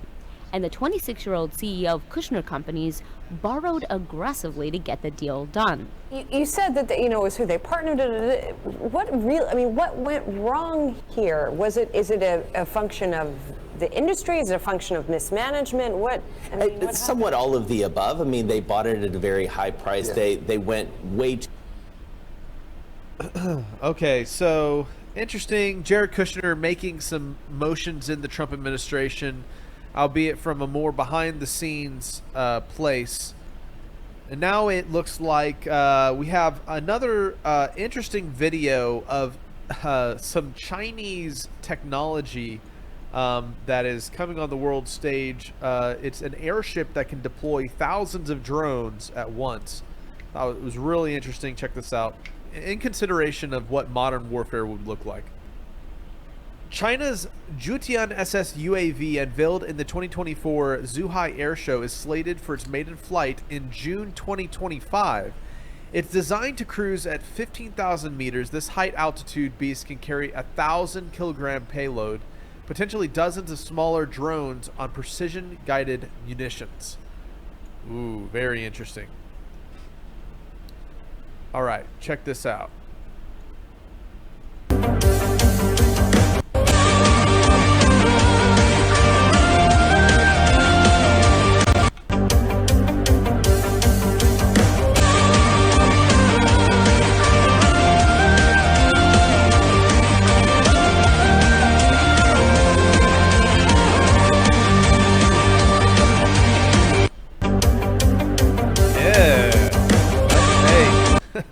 I dig the drone warfare music, man. So let's look here. The last video for today is going to be a report from Blaze Media. It's some new technology apparently coming to the world stage from Microsoft. And you know, since we had a little bit about drones, let's drop in about some quantum computer goo. Check it out. We just announced this 2 minutes ago. You should see it. It was pretty amazing. It was a video that they released. It was about 20 minutes. Let me tell you what the CEO of Microsoft tweeted shortly thereafter. A couple of reflections on the quantum computing breakthrough we just announced. Listen to this sentence. Most of us grew up learning there are three main types of matter: solid, liquid, and gas. Today, that has all changed. Not plasma, not Bose-Einstein condensates. Something else. Something Nadella's team is calling topological conductors. Materials that don't just conduct electricity, but shape reality as they do it. Think I'm exaggerating? The video they released shows a silver-black substance that flows like liquid mercury, holds its shape like titanium, and when they ran a current through it, the lab footage shows the damn thing twisting into perfect geometric spirals on its own. No magnetic fields, no external triggers.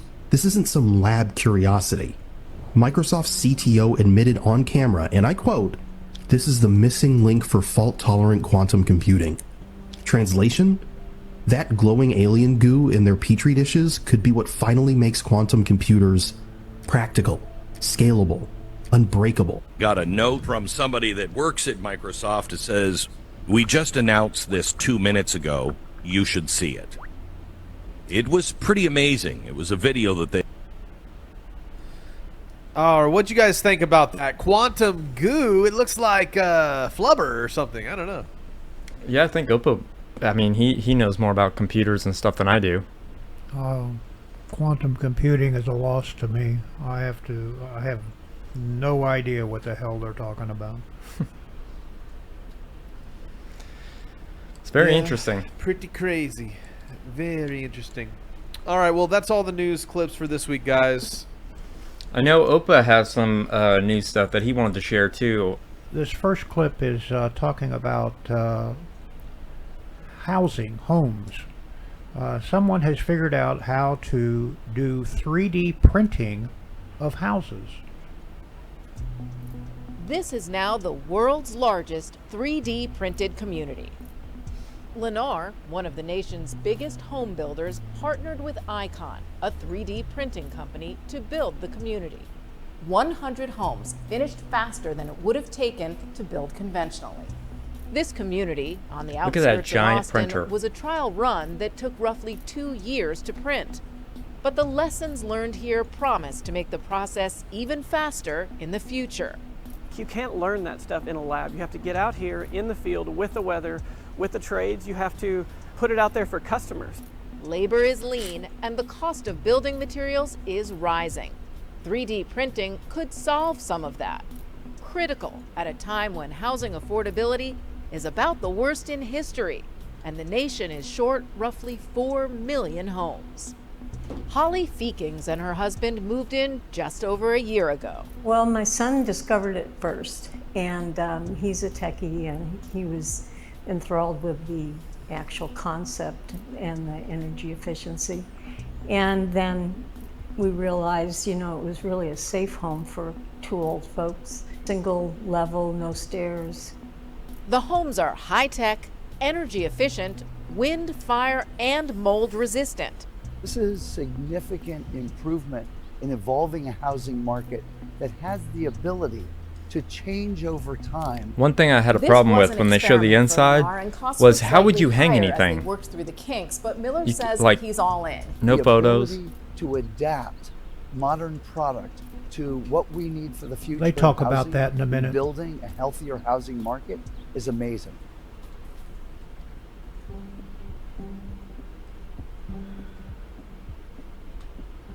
Wow. Come on in. Welcome to our home. I bet it Holly stays cool. Feekings and her husband are retired.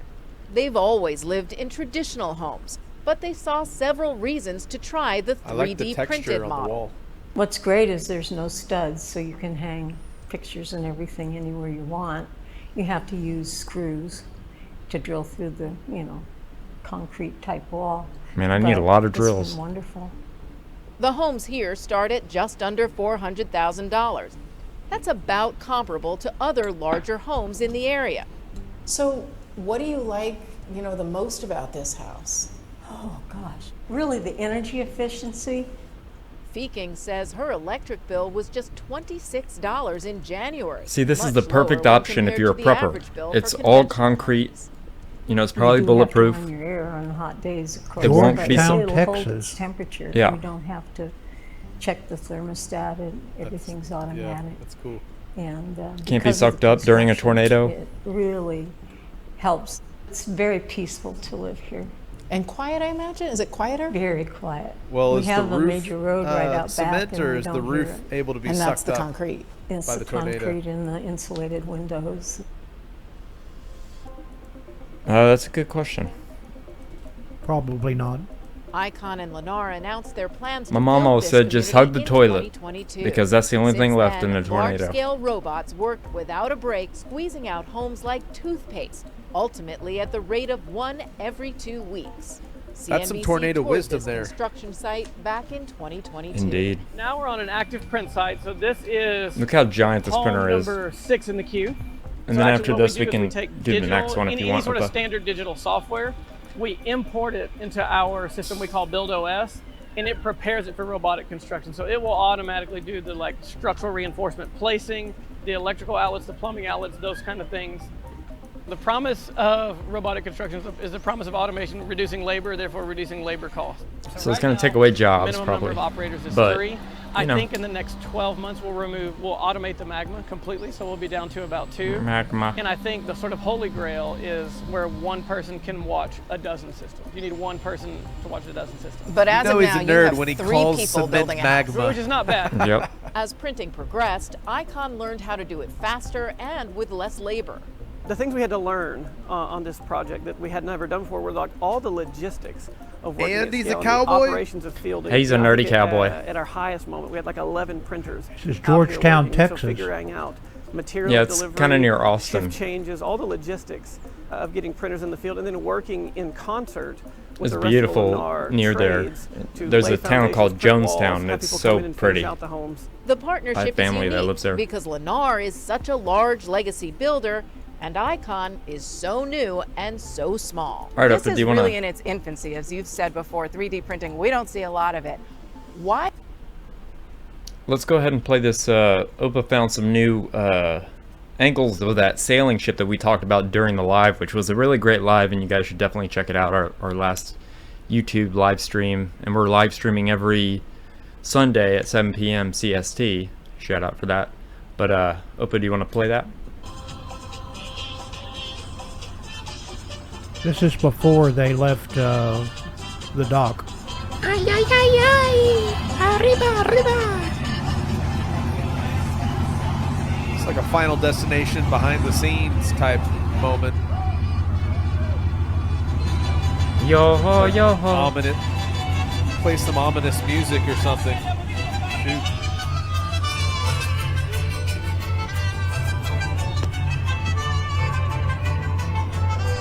I didn't know they could get over the border with a boat.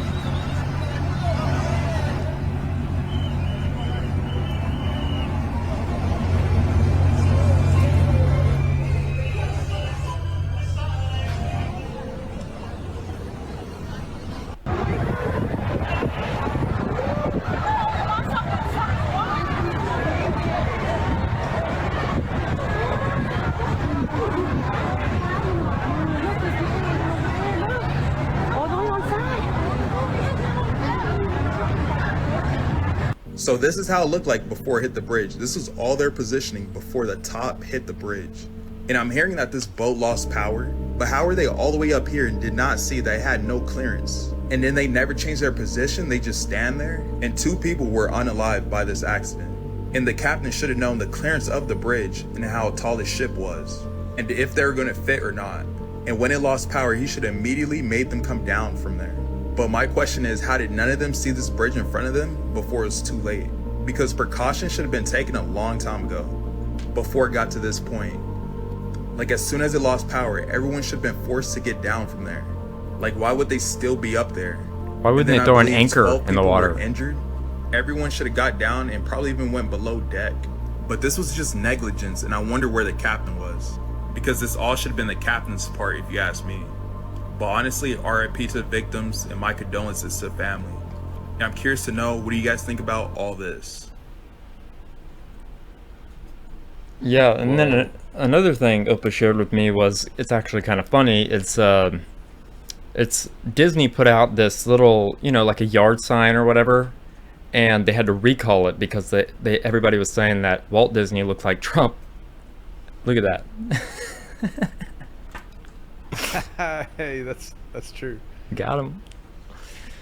Yeah, and the next thing is Jim Morrison. He's buried in Père Lachaise Cemetery, which is in Paris, and there's a lot of speculation of if he's really there or not. But right after the Oliver Stone movie came out about Jim Morrison's life, they lost this, and this was on his gravestone. It was a bust, and they just found it. And I thought that was very interesting. 37 years ago, it got stolen. And it's now, wow. What, with the police? Yeah, well, the police were actually looking for something else, and, you know, they were investigating something else, and when they did a break-in to, you know, search and, you know, had a search warrant and everything, they went in to search for whatever they were investigating, and they found it in a room somewhere. I think they should just put it in a big art museum and just leave it there, you know, because somebody's going to steal it again. But now with all this baby craze stuff, Opa shared this with me, and I thought it was pretty interesting. It's a one of those baby videos, but tech support, which I found very funny. So check this out. Okay, double click on my computer. I can see your computer. No. Click on my computer on your computer. How can I click on your computer from my computer? There is an icon labeled my computer on your computer. Double click it. What the hell? What is your computer doing on my computer? Double click on your computer. Which icon do I have to click? My computer. Tell me, where do you live? I go to your house to click on your computer. Oh my god! And then with all this baby craze stuff, I think it's funny, the Indian stuff. This is the last one, and it's the first attempt that I've seen of us being turned into babies. So check this out.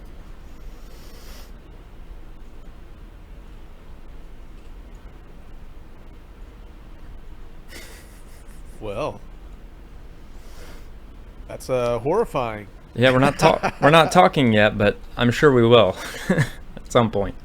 But so yeah, here's the question: should my baby have a beard? It should, like, I don't know. Should my baby have a beard? I don't know. I think so. I think it would fit. You know. It'd be like a dwarf. I don't know what you look like without a beard. Gnome-like creature. I mean, it's just a little peach fuzz. Yeah, peach fuzz.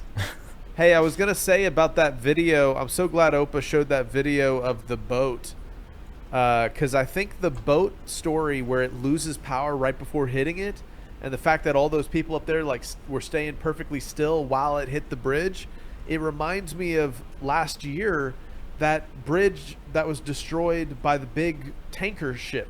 Mm-hmm. And our collective memories are almost like gone just like that because all these news stories come out. But if you remember, that ship also was going towards the bridge and lost power and totally decimated that bridge, and a whole bunch of people, you know, fell into the water. It was terrible. So it reminds me of that, and I want to go back into the archives and figure out, when did that last boat hit a bridge, and then is there any correlation to these two symbolic things happening? It's very interesting. Yeah, it happened in 2024, and it was in Baltimore. And yeah, you would think they'd throw an anchor in. Yeah, this particular one, the sailboat, he was going actually in the opposite direction, and his engine went out. And so the actual current was pushing the boat backwards. And so all the people were actually facing with the bridge behind them. So unless they turned around to look, they wouldn't have seen it. That's crazy. Now the good question is That explains. why wouldn't the captain have realized something that he should tell those people to get down? I mean, that's still a big question. Thank you, Jake and Opa, for another great current news. And now a quick look at this ad, Charlie's book. Can I open it up? See what it is. Look at that. Charlie, look at this. Look. That's you. Charlie's Big Adventures Around the World in Africa. We're going to flip through it. Look at all that. That looks really good. Look at those things. Here they are. The two famous boys. So it's now available on Amazon, but it's also available in our Babylon Rising bookstore. And if you buy it at the Babylon Rising bookstore, you will get a signed copy by me, Opa, and Lindsay. So, yep. There we go. Charlie ad. He's not in here currently, but he will be soon. He better be. That's all I gotta say. But it's about that time for an all-new Opa's Corner. Take it away, Opa. Mein Hut, der hat 3 Ecken. 3 Ecken hat mein Hut. Und hat nicht 3 Ecken, dann ist es nicht mein Hut. The strange, the bizarre, the unexpected. These are the kinds of subjects a man named Robert L. Ripley challenged us to believe it or not. Believe it or not, you. Wally, believe it or not. Believe it or not. Believe it! You're a loony.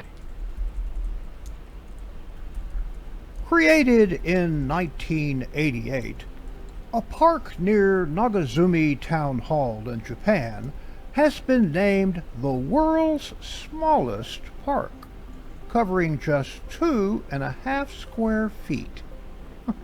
Wow, I didn't think Japanese were that small.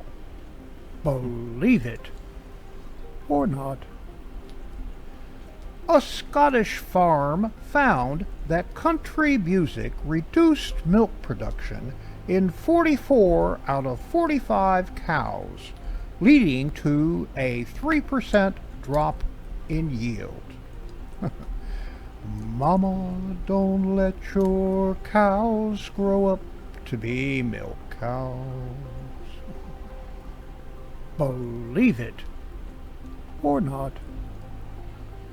Turkey is the only country that lies within 2 continents, Europe and Asia. Believe it or not. 20th Century Fox thought Star Wars was going to flop. Space opera? Huh? Believe it or not. Laura Matthews, who legally added Skywalker as her middle name, had her passport rejected because of trademark infringement after her signature read L. Skywalker. May the farce be with you. Believe it or not. Mr. Clean has a first name. Veritably. I knew he was weird. Believe it or not.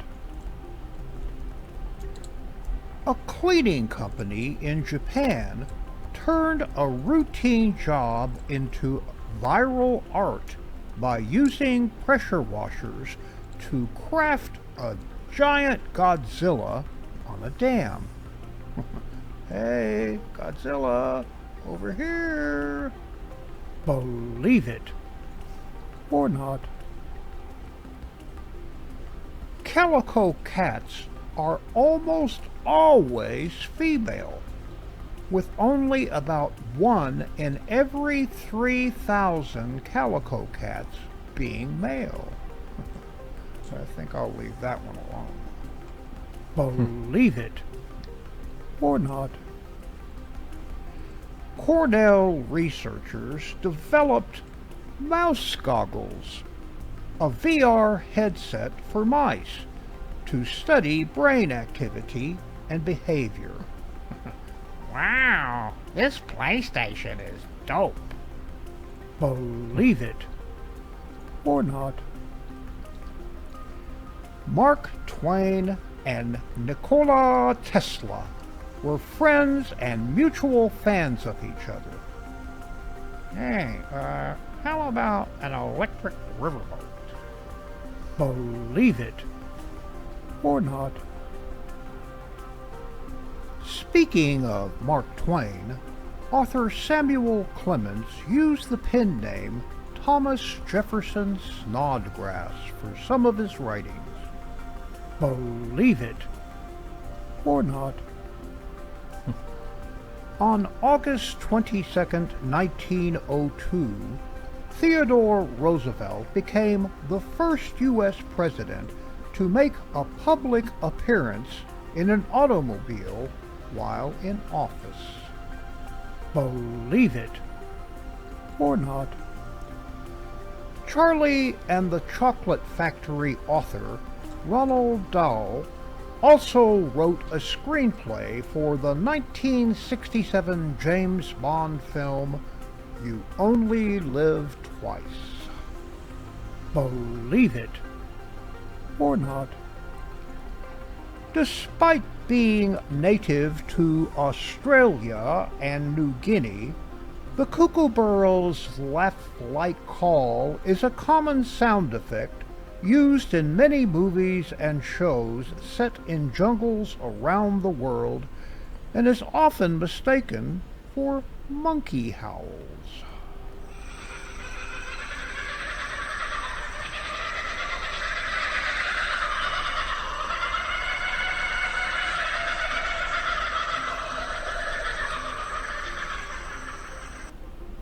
Believe it or not. Sounds like The View. Al Capone played banjo in an inmate band called the Rock Islanders while incarcerated on Alcatraz Island. Believe it or not.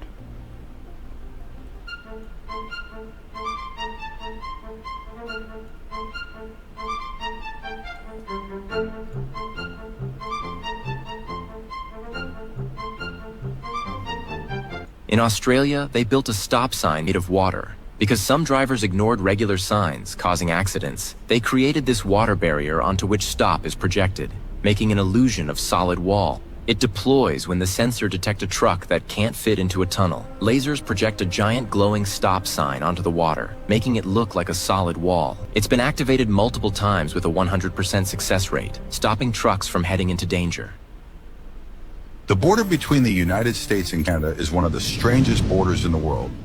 Not just because of its length, but also because of the unusual situations that happen along it. First, Windsor is a city in Canada located south of Detroit. What's special is that this is the only Canadian city where you have to go north to reach the United States. Another interesting situation is the town of Angle Inlet in the state of Minnesota, a U.S. town surrounded by Canada on one side and a lake on the other. Residents here have to cross the border every day to go about their lives. But this is not the only case. In the state of Washington, there's also the town of Point Roberts, a place in a situation no different from Angle Inlet in Minnesota. They have to travel 40 kilometers every day and go through 2 border checkpoints to go to work. Another interesting thing is in the town of Stansted, the border runs exactly down the middle of this road, and the houses on both sides of the street belong to 2 different countries. But the strangest situation is in the town of Darby Line, where some houses are built right on the border. Imagine waking up in Canada and brushing your teeth in the US. 8 mysterious things caught on camera that science cannot explain. Number 8. Chinese mystery traffic accident. This mysterious video footage, recorded on a road in Qingtai, China, shows 2 white cars suddenly flying into the air as they approach a crossroads, colliding with an unseen object, and then reversing. Although this odd occurrence shocked the roadside onlookers, no one was able to offer a concrete explanation for what transpired. As a result, it remains an unknown incident with no explanation. Number 7. Flying angel. This video shows people gathering to witness something mysterious in the sky. One person quickly starts recording it with his phone, pointing his finger toward the sky. Then, in a moment, an angel-like figure emerges in the sky and instantly disappears into the clouds. This breathtaking moment leaves everyone in stunned silence and shock. Number 6.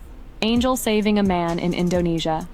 In 2012, a CCTV camera on an Indonesian highway captured a mysterious video. The video shows a biker crossing the road in the dead of night when a truck came speeding from his left side. At that moment, a mysterious angel appeared to save him from certain death. In the blink of an eye, moved both the rider and his 3-wheeler bike to a different part of the road. During this period, the angel's hand was glowing, and before anyone could comprehend what was happening, the angel walked away from the scene.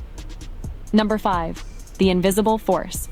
This video footage shows a young man attempting to cross a clear street, but in a sudden and shocking twist, right in the middle of the road, an unseen force lifts him into the air and throws him to the ground. Upon seeing this, the woman walking in the background is clearly shocked and in disbelief. While many viewers believe this was the result of some mysterious power, others claim it is a crack in the fabric of reality. Number 4. The demonic face behind the door. A man suddenly hears loud banging on his bathroom door. Out of fear, he starts filming with his phone camera. As he approaches the door, a face of someone can be seen behind it. If you look closely, you can see that the face looks distorted and demonic. But the shocking part is that as soon as he opens the door, the face vanishes and the banging stops, revealing an empty bathroom. Number 3. Mysterious car crash. In 2018, a mysterious car accident was captured on a traffic CCTV camera, where a car was seen colliding with an invisible object while attempting to make a U-turn. Upon impact, the car was sent crashing into the distance and shattered. This baffling clip left viewers wondering, was it a glitch in the Matrix or something else? Number 2. The little alien. This little alien-like creature, captured on camera, has sparked widespread debate and speculation online. In the viral clip, the enigmatic being is seen gracefully navigating the forest and entering a tree hole. Its mysterious green-toned body helps it blend into the surroundings. However, upon seeing this, many people believe it to be an alien secretly living in the forest. Number 1. Real mermaid in Mallorca, Spain.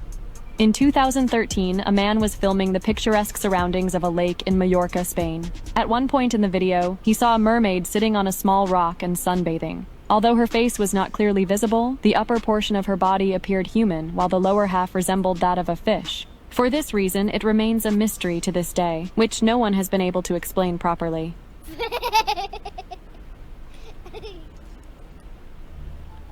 If you do something wrong, just look at them like this.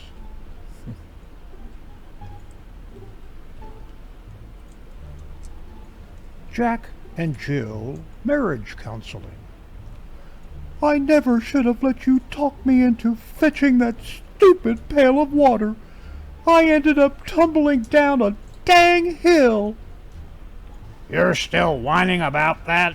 Hey, I'm the one who broke my friggin' crown.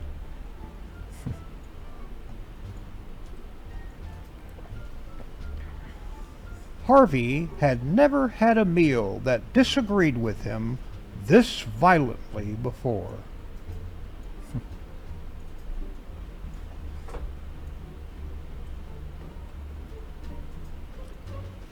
The complimentary bread was plenty for us.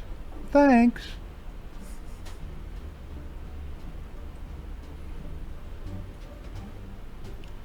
Only they know the difference.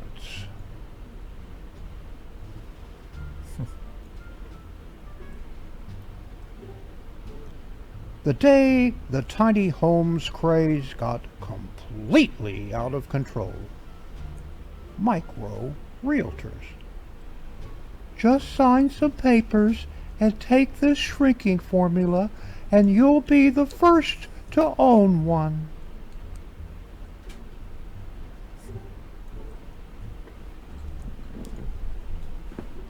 Well, that would certainly explain why he let 3 of us on board.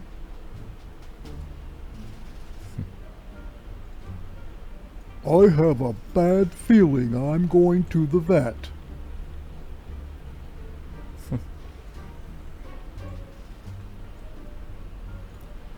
Welcome to Ace Technical Institute's TV cable installation course. Your instructor, Mr. Filton, will be here sometime between the hours of 9 a.m. and 5 p.m.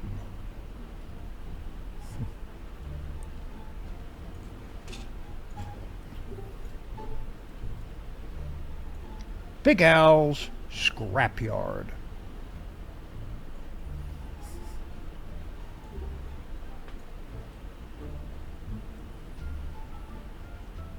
Fair will you feel I see?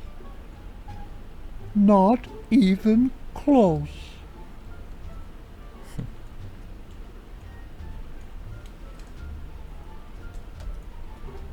Wow, these burgers are meteor! Actually, that's true. I used less filler this time. George Beforeman Grill.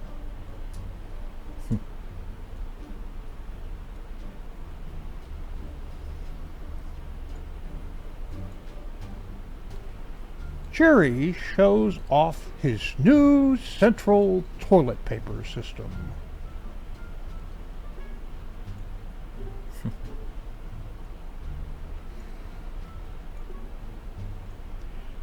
Imposter!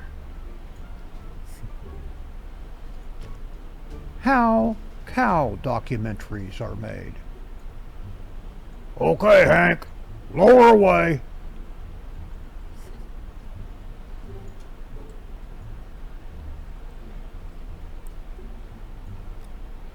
Until his medical license was suspended, cosmetic surgeon Dr. Erwin Blumenfeld left many of his patients with the tragic side effect known as buffalo nose.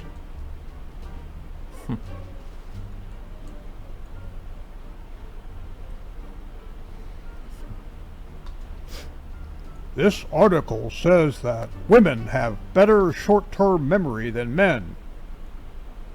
I know, dear.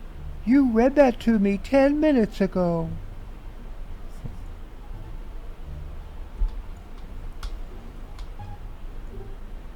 Weird. You don't usually see old guys taking selfies. If I just hold my arm out to here, I can just about read my phone.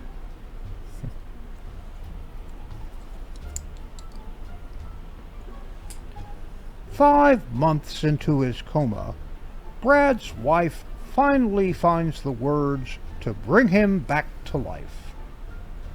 Honey, I've decided to sell your Corvette.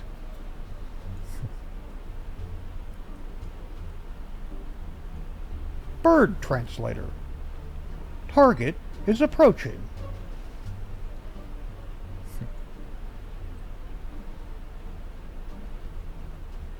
I knew she was lying about her age.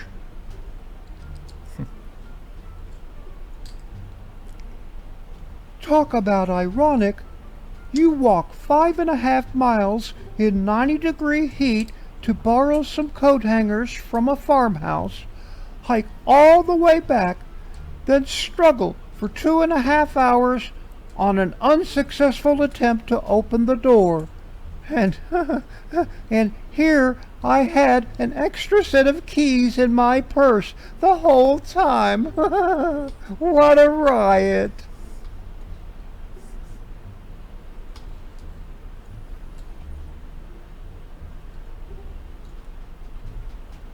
Well, I'm not sure we can afford stomach insurance. Right now, we're trying to put the kids through the small intestine.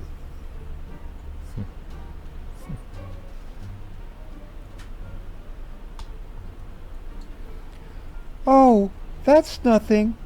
It's just there in the unlikely event that we have to make an emergency water landing.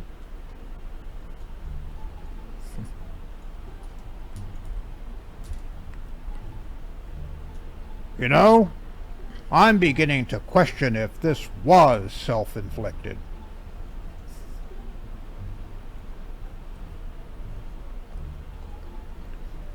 We're all out of decaf, so I stirred in 2 sleeping pills.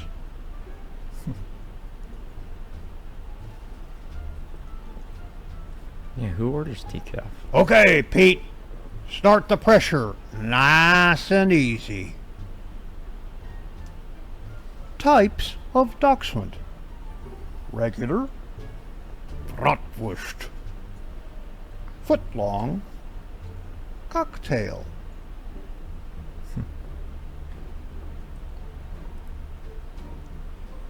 There was a fly. I got it.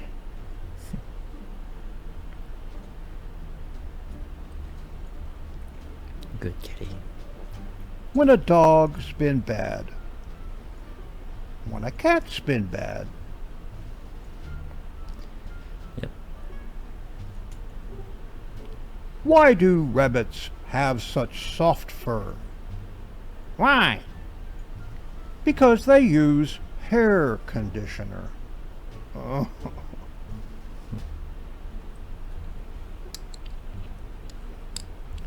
Just bought a book from IKEA.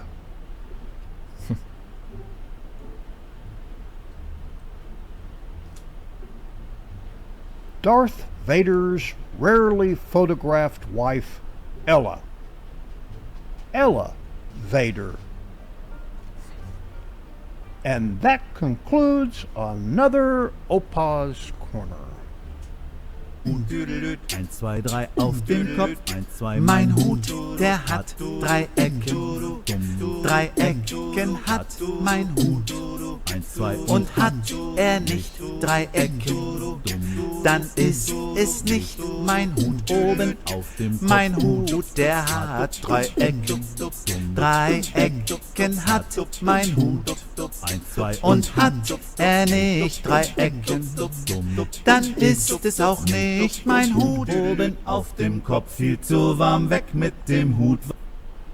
Opa's Corner is now available on my own YouTube channel.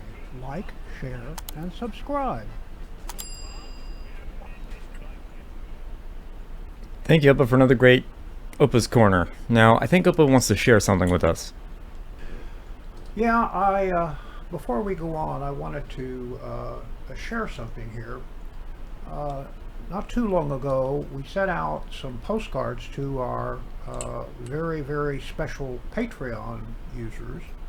And it's one of my favorites, obviously. It's a caricature of Opa on Opa's Corner.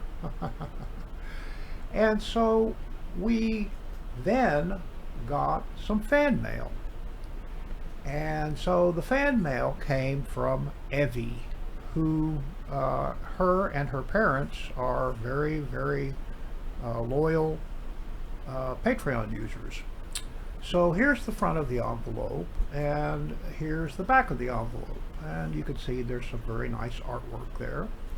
And so here you take out a card, and the card says open up. And then when you open it up, it shows Skiba News Nation, and it says thank you. And then over up here in the corner, up in the upper right-hand corner, it had some stickers or something with some stickers in it. So down at the bottom, it says, Skiba, hear ye, I hereby declare you are awesome. You are awesome one. So take this. And that was referring to the little baggie full of stickers that were in there. So here's one of the stickers, And if you turn it over, you'll see that she put some nice little tape, and you can peel off these little things and you can stick it on whatever you want, because we used to send out stickers and still do send out stickers. And then here is a nice gift card. It's an actual Charlie gift card, and it says, to Charlie and Jeremiah and Opa and Lindsay and Bubba and Juliet and everyone else. So on the back of that little gift card it says, will most likely be worth more in 3,000, which I thought was a very, very interesting gift card.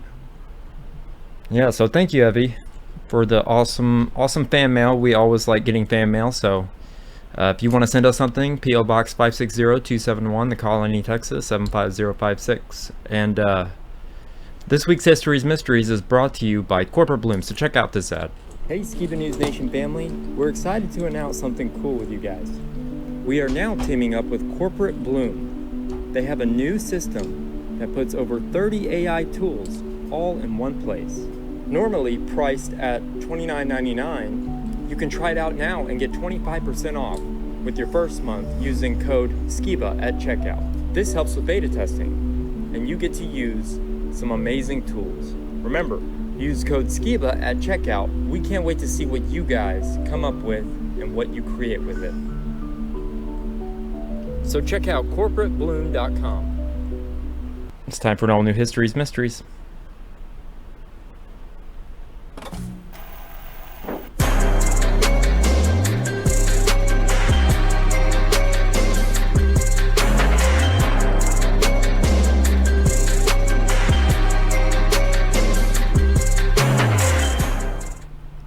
So this week's History's Mysteries is kind of an ongoing mystery. So it's about the body exhibit. I've been there. It's very weird. I always wondered where they got their bodies. And this is like the horror story of horror stories when it comes to, you know, thinking where could these bodies have come from. So with that being said, let's go ahead and check out this first clip.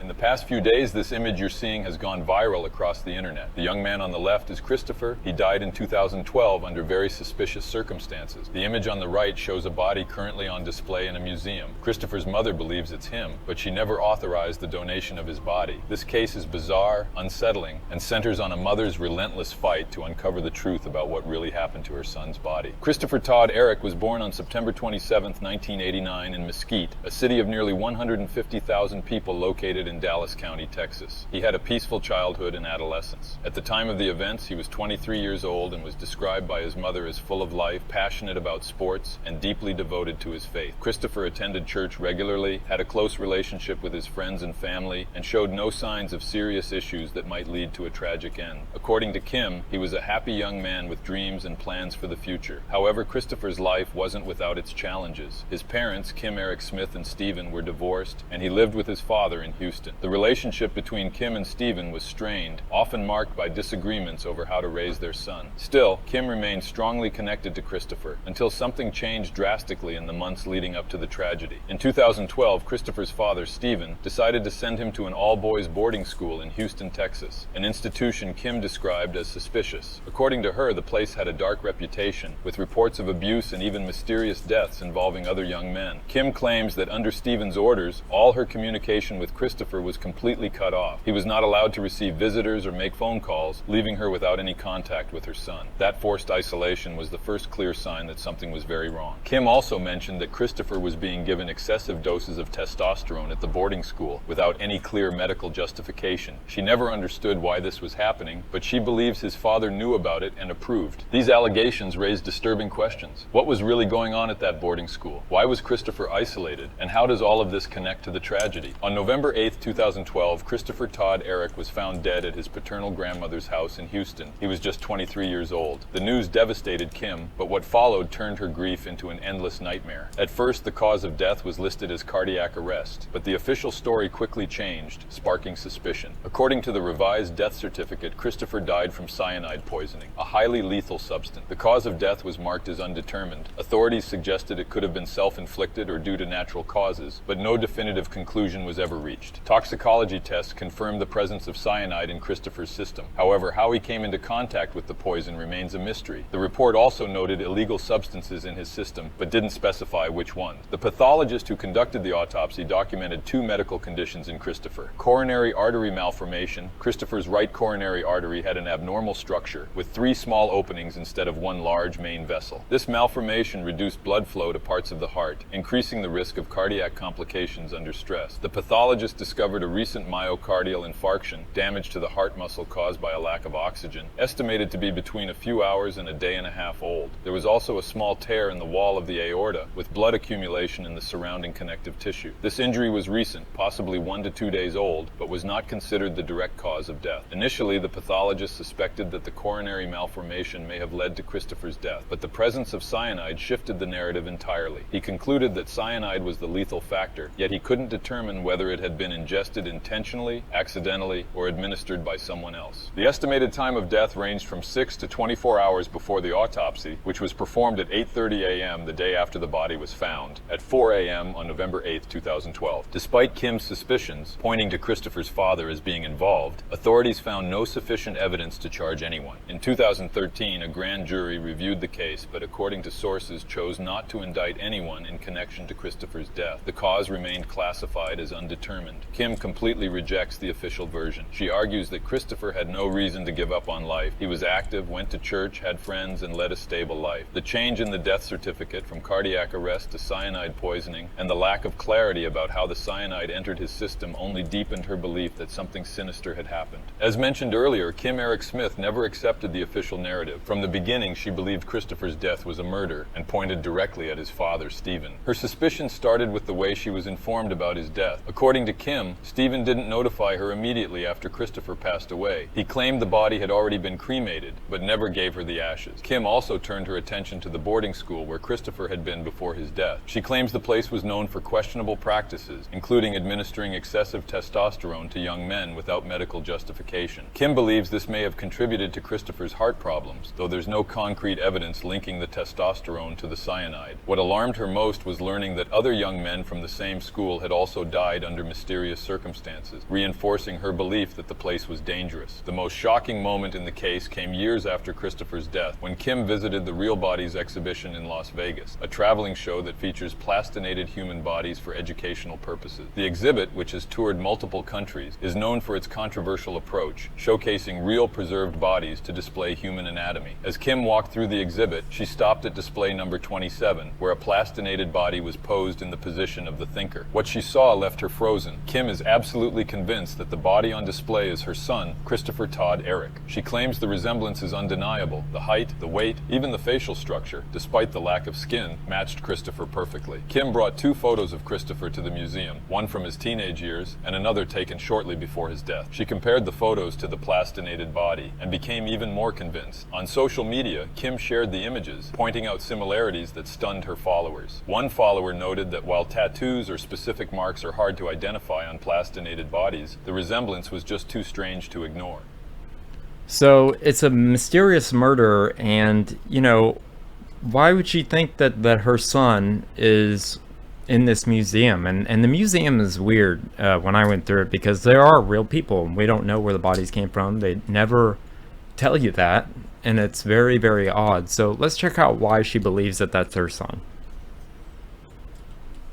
Kim tried to get answers from the exhibit staff, asking who the person in display case 27 was. However, she was told that, out of respect for the deceased and due to confidentiality, no information could be shared. Kim found that suspicious. If the bodies were truly donated voluntarily, as the exhibit claimed, why not release the donors' names, or at least confirm where the bodies came from? Determined to uncover the truth, Kim started digging through obscure internet forums, where she came across disturbing claims. A supposed former employee of the Real Bodies exhibition alleged in an anonymous post that the acquisition of bodies was entirely illegal and that oversight was practically non-existent. Another worker, a young man new to the team, approached Kim after hours and confirmed that staff members were aware the bodies came from questionable sources, though he didn't have further details to share. A major obstacle is the plastination process used to preserve the bodies. During plastination, organic tissues are replaced with polymers, making DNA testing extremely difficult or even impossible. Kim requested a DNA test on the body in display case 27, but the exhibit declined, stating that the process made such testing unfeasible. However, Kim argues that if the exhibition has nothing to hide, it should at least release an official statement or cooperate with her investigation. The silence from the Real Bodies exhibition has only fueled more suspicion. Despite media coverage, with the case gaining traction on social media and other platforms, the exhibition has not responded to Kim's claims. In a public Facebook post, Kim addressed Stephen, Christopher's father, demanding answers. She accused him of profiting from Christopher's death, suggesting that he sold his son's body to the Real Bodies exhibition in Las Vegas. Kim also stated that Stephen completely cut off her communication with Christopher while he was at the boarding school, isolating him entirely. She launched a petition on change.org demanding that the body in display case 27 be tested to determine if it belongs to Christopher. Kim insists that Christopher had no intention of giving up on life. She describes her son as a vibrant young man, full of energy and faith, with no serious issues that could justify the use of illegal substances or cyanide. To her, the presence of cyanide is strong evidence that everything may have been orchestrated, either by Stephen or the boarding school. In 2025, the case went viral again online, with many users demanding greater transparency in the human body exhibition industry. Kim didn't sit idly by. In addition to the change.org petition, she used social media to share her story and push for justice. In her posts, she details her efforts to get answers, including reaching out to authorities, lawyers, and the administration of the Real Bodies exhibition. The Real Bodies exhibition faced backlash after the story gained traction. According to reports around 2012 and 2013, the exhibition's owner had legal troubles for failing to verify the origins of the displayed bodies. However, those investigations led to no major consequences, likely due to the lack of strict regulation in the anatomical exhibition industry. Kim and other critics argue that this lack of transparency suggests illegal practices, including body trafficking. In online forums, Kim found other disturbing claims, one from a man who believed the body of his pregnant wife was in the exhibit. Another story claimed that an Asian journalist disappeared after visiting the museum, only for her body to later appear on display. Although unverified, these accounts fuel the theory that the Real Bodies exhibition may be part of an illicit body acquisition network. Despite all obstacles, Kim continues her fight. Kim created an online community of supporters who share her outrage and call for changes in the regulation of body exhibitions. Her petition on change.org highlights the need for DNA testing and greater accountability in the industry, and she plans to take the case to higher courts if possible. The case of Christopher Todd Eric has sparked several theories, fueled by inconsistencies and the silence of the parties involved. Let's explore the main ones. Murder by father. Kim believes Stephen killed Christopher, possibly using cyanide, and sold his body to the Real Bodies exhibition for profit. She points to the rushed cremation, the lack of ashes, and the isolation at the boarding school as evidence of a deliberate plan. The administration of testosterone at the boarding school may have been an attempt to mask health issues or create conditions for death. The downsides. There is no direct evidence that Stephen administered cyanide or sold the body. Cyanide poisoning could have been accidental or voluntary, and the quick cremation may be explained by personal decisions, although suspicious. Accidental death at the boarding school. Another theory suggests Christopher died due to negligence or experimentation at the boarding school, such as the administration of testosterone or other substances. Cyanide may have been a chemical accident, and the body was sent to the exhibition to cover up the incident. The downsides. There are no confirmed records of cyanide-related deaths at the boarding school, and having the body in the exhibition would be a huge risk for the institution. Voluntary dose. The official version suggests that Christopher may have ingested the substance intentionally or accidentally, possibly due to the use of illegal substances. His coronary malformation could have contributed to death under stress. The downsides. Kim insists that Christopher had no reason to do this, and the presence of cyanide is hard to explain without context of access to the poison. Body trafficking. The broader theory is that Christopher was a victim of an illegal body trafficking network, with the Real Bodies exhibition acquiring bodies from questionable sources. Kim believes Stephen collaborated with this network, but other mentioned cases, such as the pregnant wife and the Asian journalist, suggest a systemic issue. The downside. Plastination makes identification impossible, and the exhibition claims that all bodies are voluntarily donated, though without public evidence. The campaign has also sparked debates about the ethics of body exhibitions, with many calling for boycotts of the Real Bodies exhibition until it clarifies the origin of its bodies. Kim Eric Smith has become a powerful voice in the fight for transparency. Her story has resonated with other families who have lost loved ones under mysterious circumstances, and she plans to continue pushing for legislative changes. By May 2025, there had been no significant progress in reopening the criminal case, but public pressure continues to keep the issue alive. The Real Bodies exhibition is still operating, but it faces growing criticism. Some suggest that the body in display case 27 may have been removed or replaced due to the controversy, though this has not been confirmed. The case of Christopher Todd Eric is more than just a true crime mystery. It's a story about a mother's fight for justice, the pain of an irreparable loss, and the shadows of an industry that profits from the unknown. Kim Eric Smith believes her son was murdered and that his body is on display at the Real Bodies exhibition, but without concrete answers, she lives an endless nightmare.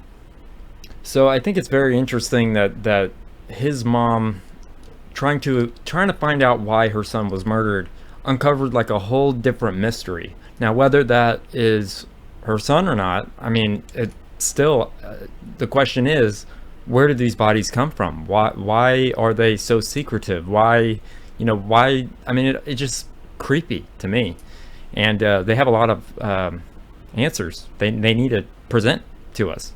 So what are your thoughts, Jake? I have no idea what to say, man. I'm just so shocked that they have bodies on display like that, and man, it's just it reminds me of like that YouTube channel that's like anatomy, students that are going through dissected parts of organs and stuff, and it's like that part of YouTube you never want to end up on. But just pretty crazy. Really would be shocking to go and find your loved one in a museum or whatever. Yeah, I didn't even realize it was Mesquite until just a second ago. I didn't pick up on that, but that's like a couple cities away from us, so who knows, maybe I could interview her or something. I think that'd be really interesting. But it is very creepy inside of the body exhibit, because they came to Dallas one time, and I can't remember why we went there, but we went there, me and a friend, and it was so strange just seeing people that are just, it's their insides. It's very disturbing, and they had animals too. It's just, I don't know. I think they need to, tell everybody where these bodies come from. I think that's very important. But anyways, let's switch gears a little bit. It's time for some humor, because that's a very dark place to leave off on. So enjoy this all new volume of Please Excuse My Sense of Humor. Check this out.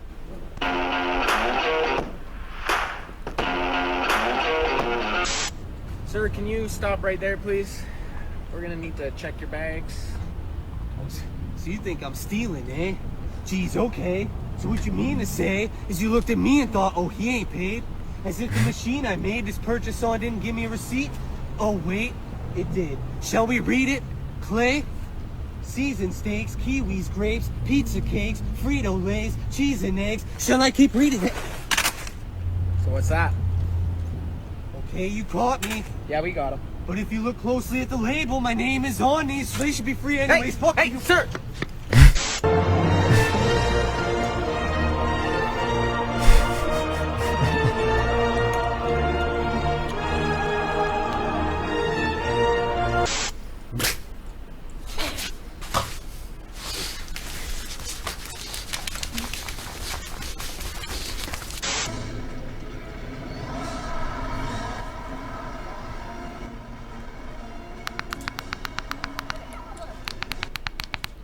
Wonders of men's gymnastics. And he's got the gymnastics and the personality, Tim, to do it. He is. Any attempt to restrict drinking and driving here is viewed by some as downright undemocratic. It's kind of getting common is when a fella can't put in a hard day's work, put in 11, 12 hours a day, and then get in your truck and at least drink 1 or 2 beers. They're making it laws where you can't drink when you want to. You have to wear a seat belt when you're driving. And pretty soon we're going to be calling this country.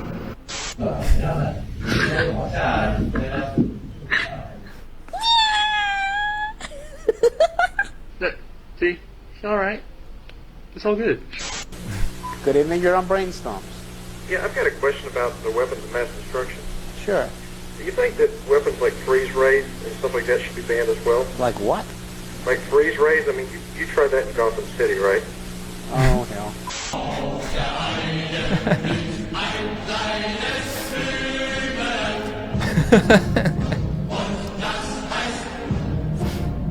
I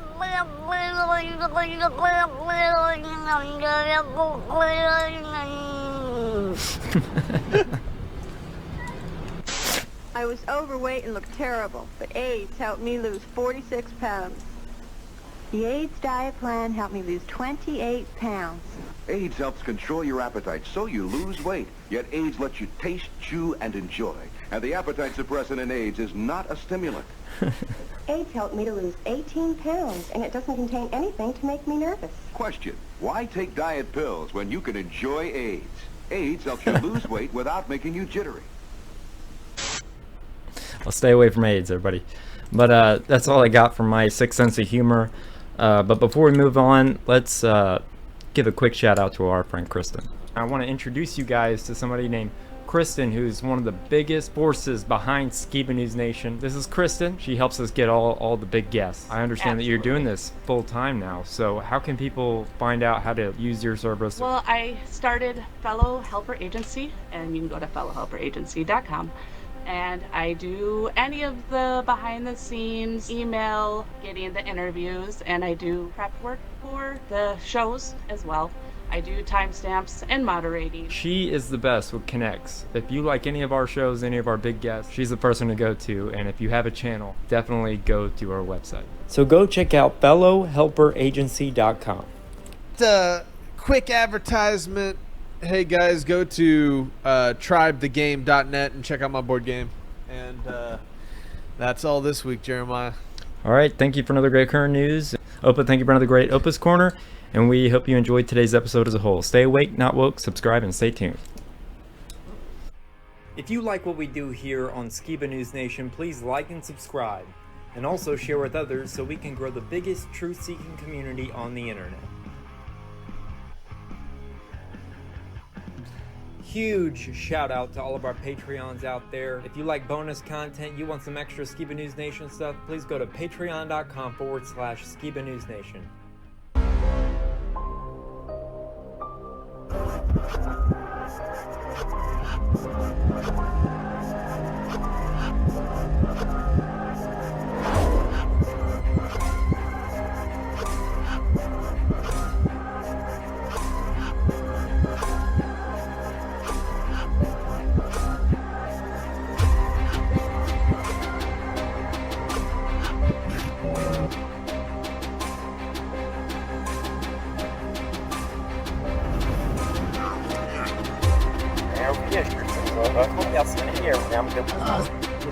Son of the legendary Ross Jeremiah Skiba.